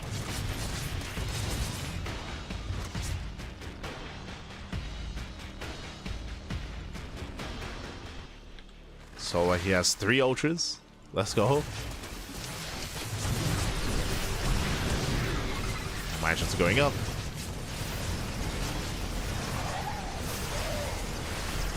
Trying to engage.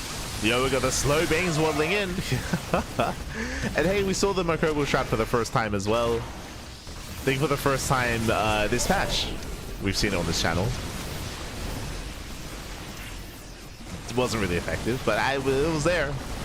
It was there, but fungal lands, but it doesn't matter. So the Clem, you can just take the fungal to the face. You can take it to the face. GG gets called, and a Clem, he will overwhelm. He will take game number 1. GG. Whew. GG, well played, Clem. He does break through, does overwhelm, a very aggressive style here at a Clem, and Solar, he was unable to get away with his build. Again, that is kind of like the game that you're playing here. The goal for Solar is to minimize losses on his way to Hive, but he wasn't able to. He wasn't able to. He lost the 4th base, he lost 14 drones, he bled out Queens, bled out Lings, bled out far too much, and just too many losses here against Clem in the lead up to the Hive. And here we go. Here we go, spawning in the top right hand corner of Andromeda. We have the South Korean Zerg player. We have the blue Zerg. Oh, representing Team Falcons, it is Solar. And spawning in the bottom left hand corner, we have the French Terran player. We have the red Terran, representing Team Liquid. It is Clem. Now, when it comes to that build that we saw at a Solar, I do expect to see that again in this series. In a best of 5, I expect to see it like 2, maybe 3 times, depending on how the series progresses. But welcome one and all to Andromeda. If you recall, we did speak on this map in the previous series and the previous matchups, how this map favors aggression. And both series that Clem had against Rebellion and against Creator, he went for 2 base all-ins. He would just went for 2 base all-ins and he broke his opponent then and there. In general, all-ins are very powerful on Andromeda. And we'll see how aggressive Clem plans on being. I'm leaning towards an 8 racks. That's what I'm leaning towards. But we could be seeing an earlier Hellbat push. True. Could be seeing like a 3 racks instead. I wouldn't be opposed to a 2-1-1. We'll see. Likewise, because this map is so small, because the rush distance is so short, we should be seeing Roach play. Like, Roach play would make a lot of sense here from Solar, or at least Ling Bane. Going straight Ling into Ultra will or should not work here. It should not work on Andromeda. You saw how much damage Clem was able to deal in Game 1. On a map like Andromeda, he could do even more damage in Game 2, so we should be seeing safer play out of Solar.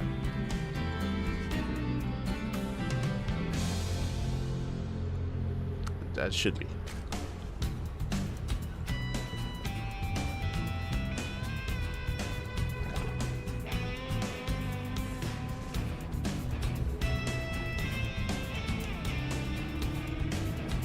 So now we have our hatch gas full, standard opener. Unfortunately, there's only one third base option, so Clem once again is in position to delay the third. It's you don't want to be expanding on the low ground here.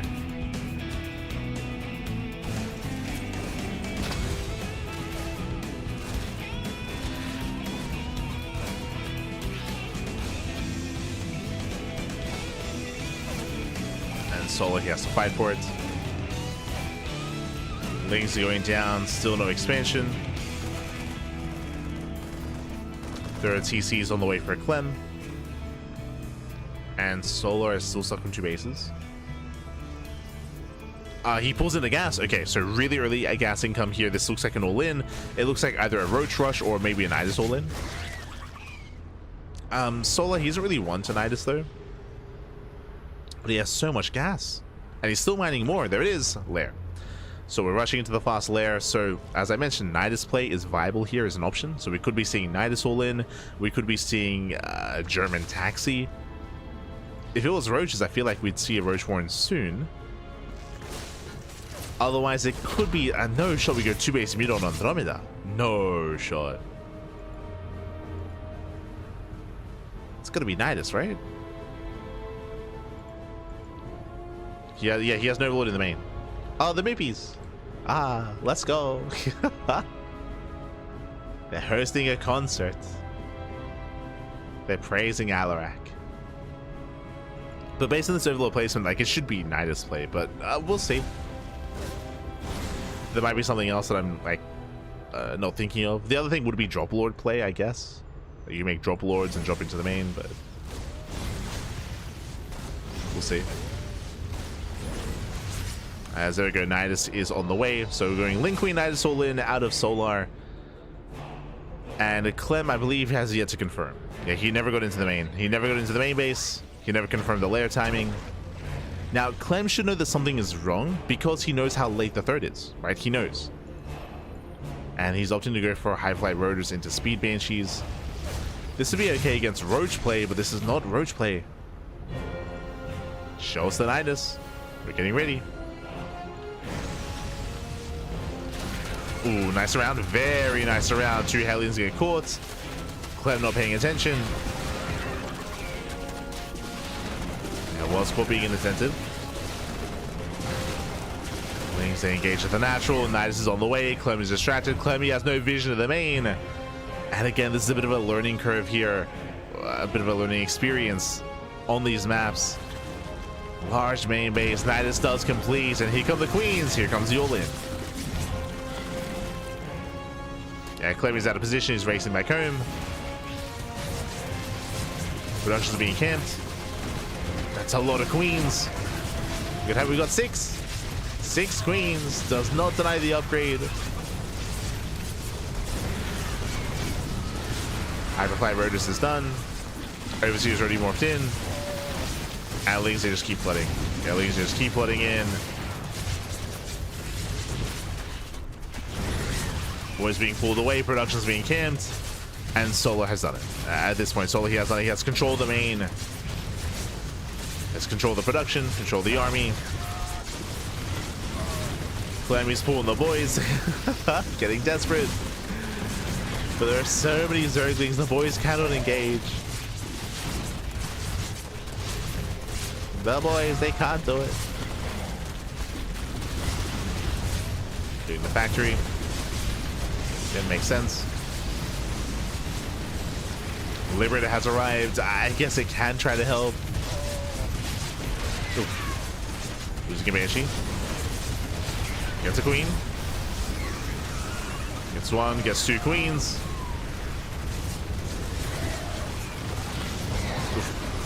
Put over all these sword brutal trades, and GG gets called. There's no way to break this, and Solar, he will tie the series 1-1. GG. Whew. GG, well played. Solar does tie things up. Again, we did expect to see an all-in on Andromeda, but I expected it from the other side. I expected it from Clem instead.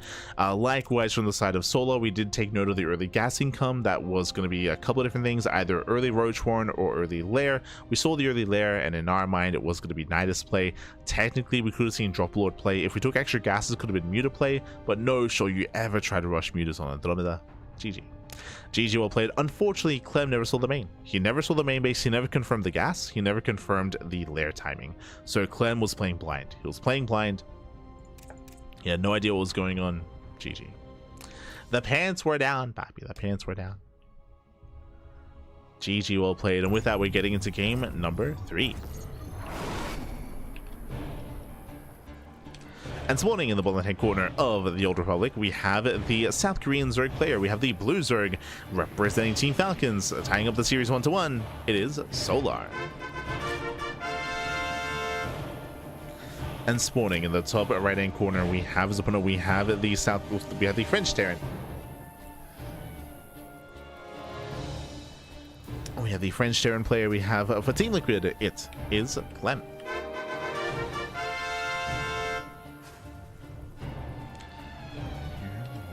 Go. And welcome to the Old Republic, one of the larger maps of the map pool, much larger map. Likewise, has a much more difficult fourth base to maintain. This is going to be more applicable for the Terran player, and we do expect to see Solo once again go into that Ultra Rush. Now that we're going to be going back to larger maps, we're leaning towards Solo going Ling into Infestor, but we could be seeing some Ling Bane play, and we could see some Spire play. I would say that on these larger maps, Muta play is more viable. So Solar, I would say that he has options. Especially after game 1 not working, after game 1 Solar having a hard time going into like Ling Ultra, he's probably more tempted to play Ling Bane. Probably.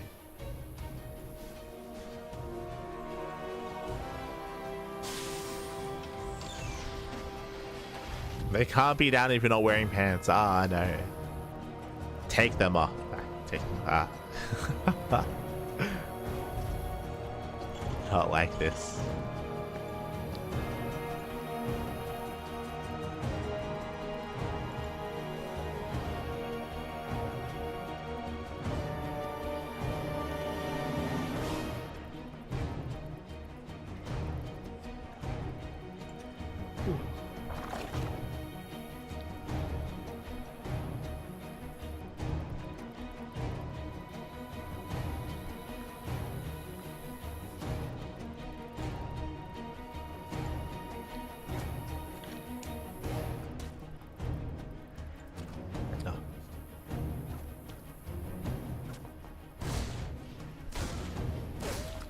As once again, Clem, he denies a third. Once again, there's only one third base option here on this map, so that is a brutal start here for Solar. We saw this last game as well.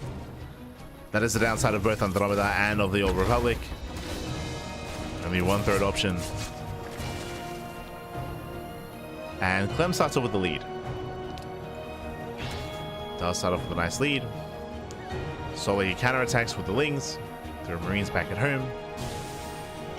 And the command center is not in time. It is done in time. Clem, he confirms that there's no 2-base all-in, that there is a third. But at least Solo's able to get some vision here. 1-1-1. Okay. I was expecting Soul to mix things up, but Clem, he goes for a straight up 1-1-1 here. Hyper aggression out of Clem. Sorry, winding it back. It is standard, it is meta, it is often seen to go for a third command center before the starboard. Here, it's a starboard before third command center. With this, we have faster Banshee play. We have a more committed, more aggressive start to the game. This is often done to punish a player that's being a little bit more greedy. But potentially because of the late expansion, maybe Clem feels like there's a higher chance of... Oh no, he's being aggressive. We're going for a Hellbat push. I was gonna say that he might believe that there's a higher chance of a Roach-based opener and Roach aggression, so he might just want to go for faster Banshees, but clearly that is not the case. As we are seeing the Armory, we are seeing the Hellbat push. Now, this may just be a decision being made after he saw the third, right? After he confirmed it wasn't two-base play. So it's like, oh, okay, you're not playing Roaches. Well, let's send it. 4-minute lair out of Solar, very fast lair. That's actually quite greedy. Now, with a 4-minute lair timing like this, we'll keep an eye on the gases. Yep, 2 more gases being taken. This looks like Muta play. 4 gases. Oof, this is 4 gases, fast lair. The problem with going mutas here, that means what? That means no Bailey Nest, that means no Roach Warren, and that means we might just die, because here come the Hellbats. Yeah, Hellbats have arrived, and Solar, he's just being hard countered. Yeah, just an unfortunate decision here, decision making out of Solar. I mean, he had no idea. No, sorry, he did. Yeah, he saw the 1-1-1. Yeah, he scattered. So that's on Solar. He'll lose every queen, he'll lose all the lings, the drones, he'll lose the base, he'll lose everything. Against Solar, he saw the faster starport. And GG gets called. Clem, he will take a lead in the series 2-1. GG. Whew. GG, well played. Solar, even though he scouted the fastest starport, he did decide to do what? 4-minute lair, 4 gases. That build was indicative of Muta play. It looked like Solar, he was rushing Mutas, and when you're rushing Mutas like that, as we were trying to emphasize, no Bailey Nest, no Roach Horn, no defenses. GG. GG, well played. I would say almost like a build order win. I would say that just because Clem didn't scout either. Like, Clem didn't know what Solar was doing. Solar, he kind of knew what Clem was doing, and Solar still made that decision anyway. I mean, to be fair, like, Solar, in his mind, it might have just been a faster Banshee, right? In his mind, it could have just been faster Banshee play or more committed Banshee play. There was no confirmation of Hellbats from the side of Solar. He just knew that Clem was going to be more aggressive. And GG. GG, well played. With that, Clem takes the lead, and now we're loading into Satellite Years. And again, just very fortunate for Clem that Solar happened to be taking his gases and happened to be going into a fast lair.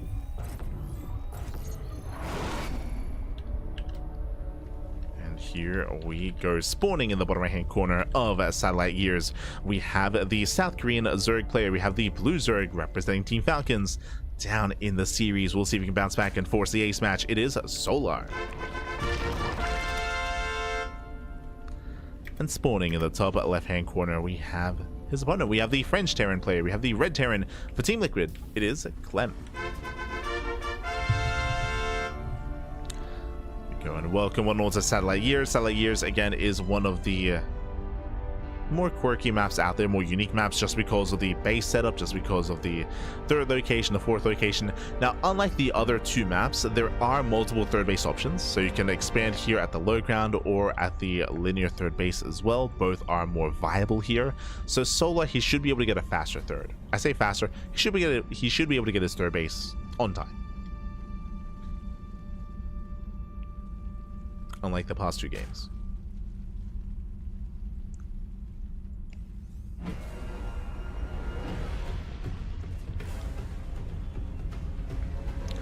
Standard open out of Solar. Again, on the Old Republic and on Andromeda, like, there's only one 3rd base option realistically. So it was easier for Clem to punish, to abuse. Less so here.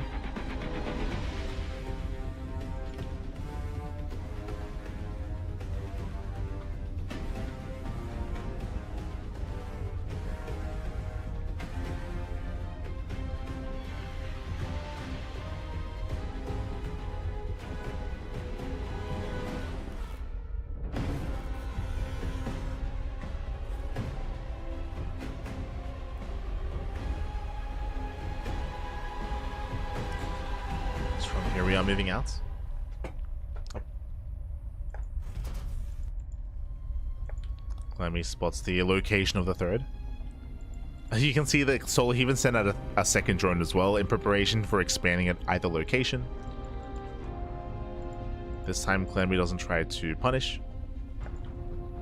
He lets Solar expand. Very kind. Very very gracious here of Clem. Aye, aye, aye. Let him expand.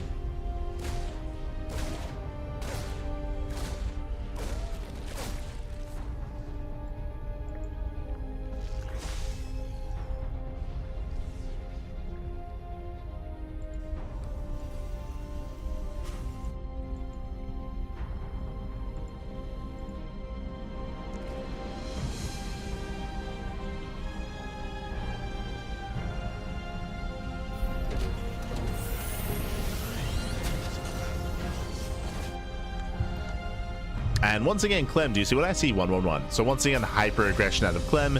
He will go for a delayed third CC, and it is paramount here that Solar scouts. Solar, he needs to figure out what's going on, needs to scout, needs to recognize how greedy or how safe he needs to be playing. Oh boy. If Solar goes to the same build, if he goes for a 4-minute lair, okay, yeah, he pulled out. He pulled out. If he went for a faster lair, if he went into earlier gases, then he could just die again. This time going for a Liberator, not a medevac. And still going for a Hellbat push. Yeah, still just going for the just coming to the Hellbats with the Liberator. This does make sense considering the abusable location on the low ground. So we can set up here in between the bases. And Solar, he has an Overlord on the right. He has yet to go in. He needs to get a read on what's going on. Unfortunately, there's no Overlord here outside of the bases, and Marines are on patrol. They're ensuring there is no scouts.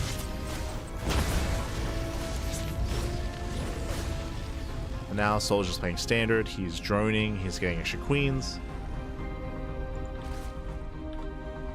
Gonna have he's gonna have up to 8 queens. But it is gonna be a tough hold.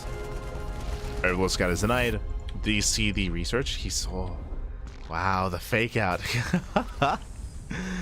The fake research into add-on swap.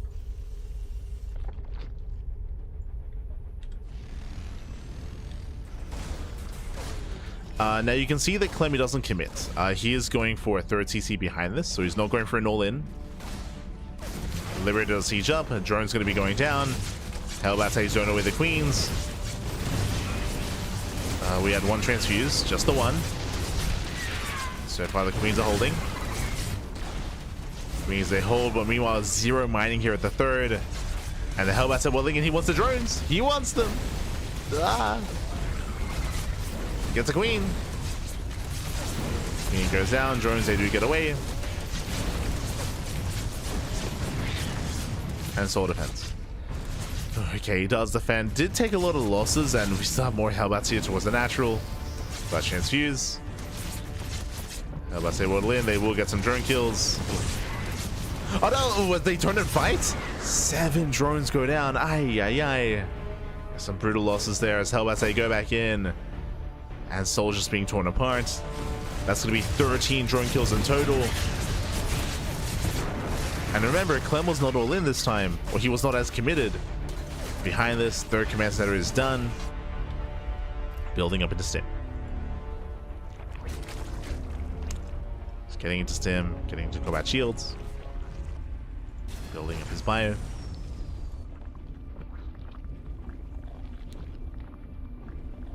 And Solar, he is definitely going to roaches.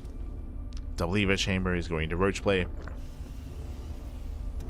Solar, he has a lot of droning to do. He has to re-drone, resaturate.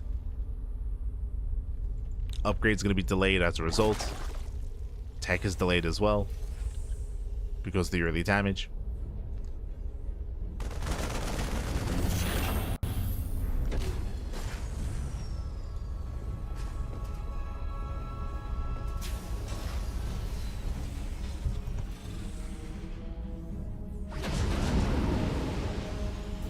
And for the first time this series, Solar, he's going into Roach Ravager. He's committing into Roaches. Now, this can still be Roach into Hive into Ultra Tech. We'll see if he gets into +2 range or not. If he goes into +2 range, that's indicative of Roach into Hydra Lurker. Otherwise, melee would be indicative of Roach Ravager Link Bane. So we'll see what the next upgrade is going to be. Until then, nice snipe on the Overlord. 6 Overlords in production. Oh god, that's a heavy supply block. Aye, aye, aye. 7 Overlords on the way even. Jesus. It's a lot of Overlords.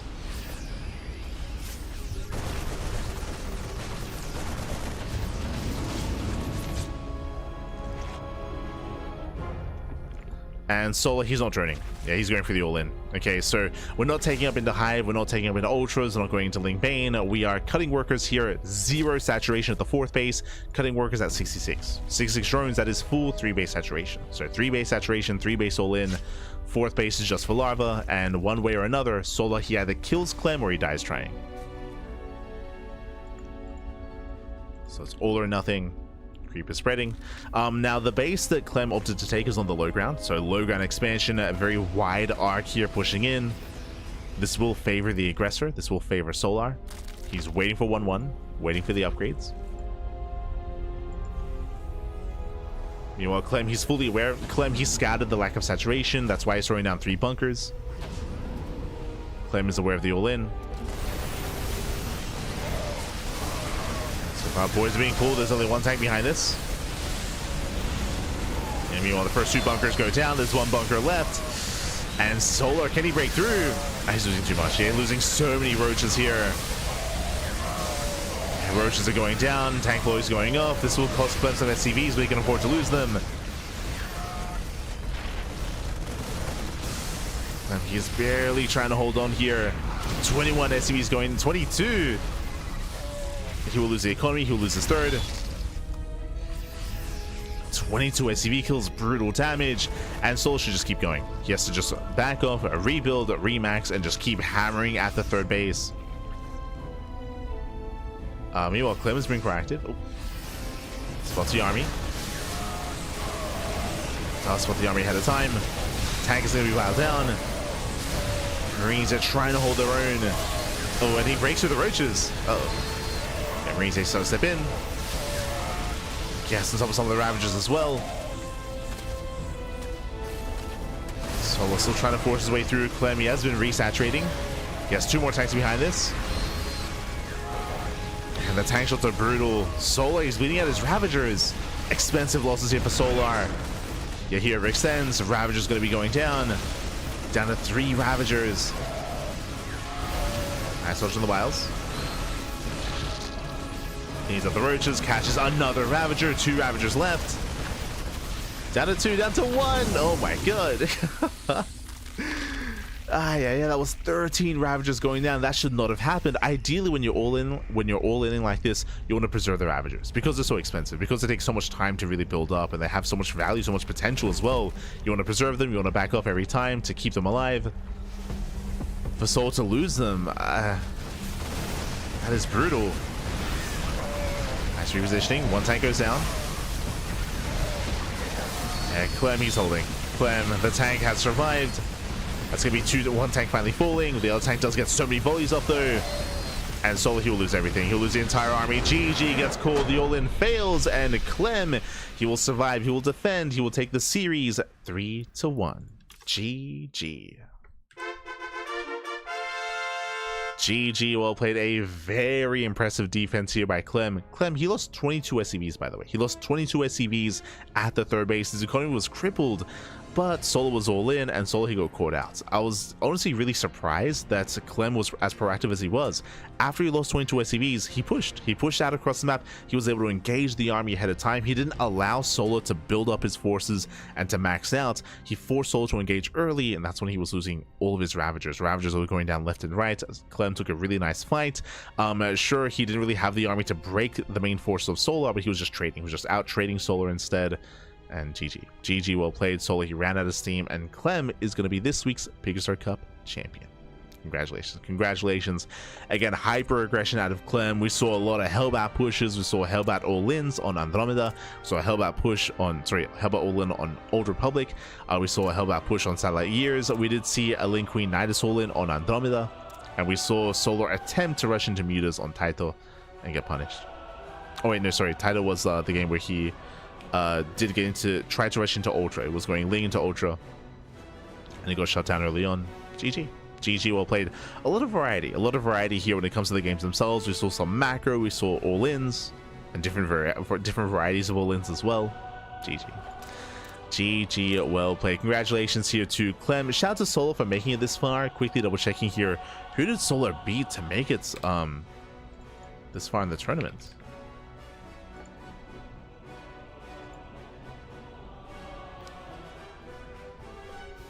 Purely Terran. Okay, never mind. Never mind. I was like, did he beat Hero? Hero didn't play. Hero did not play.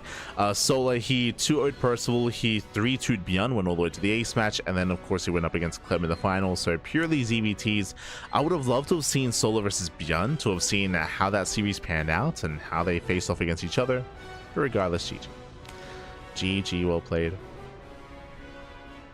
Again, congratulations to Clem for claiming the win here, and shout out to Solar for making it to this finals and for beating ByuN to make it to the finals as well. GG.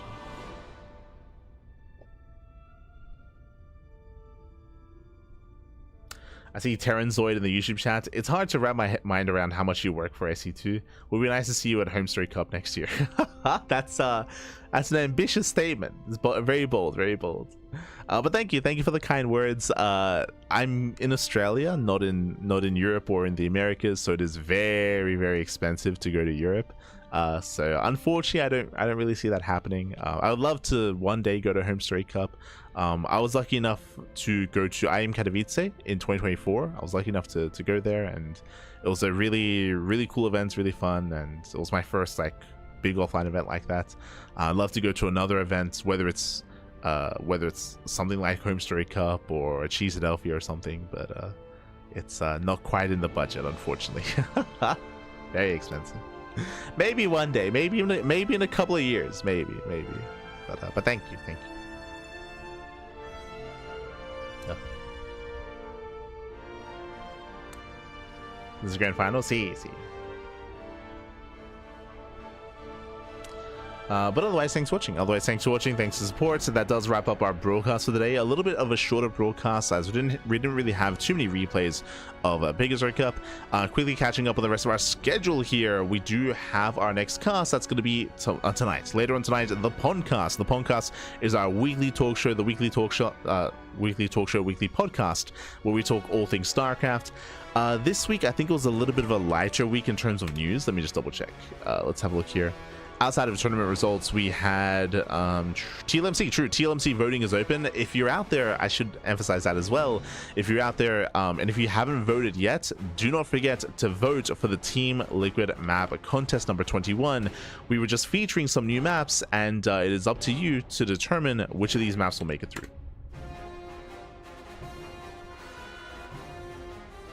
Home Story Cup is a 7-hour drive. Oh, that's actually not too. I mean, that is a brutal drive, but that is preferable than like an 18-hour flight. For sure. Nice to hear. But yes, don't forget to vote. Don't forget to vote for your maps. I'm probably gonna be doing that after the podcast tonight.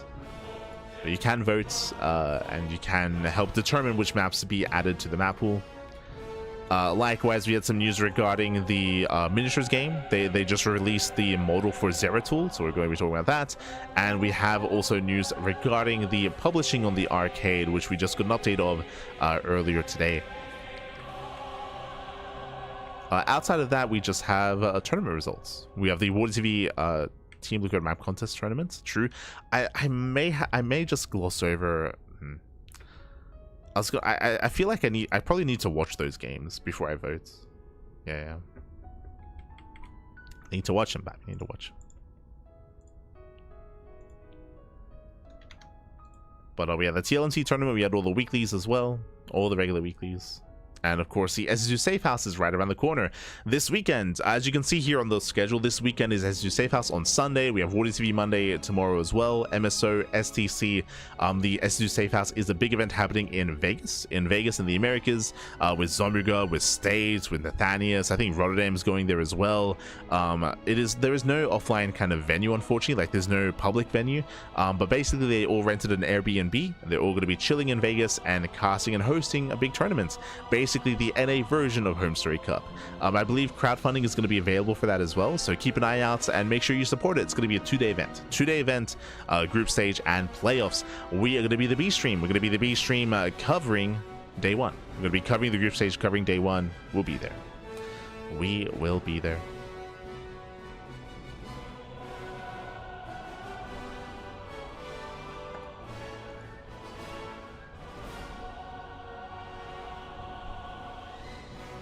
Home Story Cup is a 9-hour flight and 30-minute Uber to the venue for me. Oh my, este niche, este niche.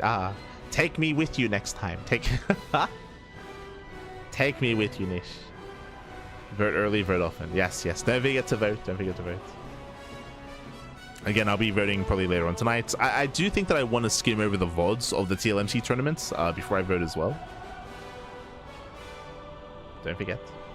Otherwise, thanks for watching. Thanks for support. If you want to support us, you can do so by following us over on YouTube. ! Socials in the chat. You can follow us on YouTube, on Twitter, on Facebook, Instagram, Discord as well. I did mention earlier, but if you were not a part of the stream yesterday, you may not know this, but I do have a bunny cam. I got a wireless webcam not too long ago, and I set it up for my personal stream. I've yet to set it up here on the CranKy Ducklings. I should do so by the time we cast tomorrow's cast of Water TV Monday. So for tomorrow's cast, we should be featuring the bunnies. You can see them. They're so cute, so well behaved.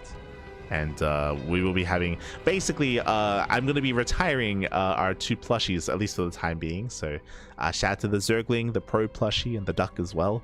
But I'll be showcasing the bunny cam there. The bunnies. Maybe making it a little bit bigger. You can make the trip to US. You stay here for a couple of days, then we can go together. True.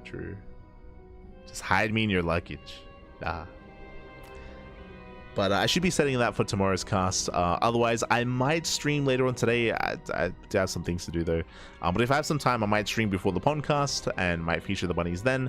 If you want to tune into my personal stream, you can do so ! Light in the chat. I do stream from time to time on my personal channel. I don't really have a lot of time to stream until latter, but every now and then I go live, so you can check me out there if you wish. Otherwise, thanks for watching. Thank you so much for the support. Do appreciate it, and we'll see you guys tomorrow. Sorry, later on tonight for the podcast. See you then. See you then, papi. See you then. Take care. Thank you so much. Hasta luego. Ciao, papi. Ciao. Hasta luego.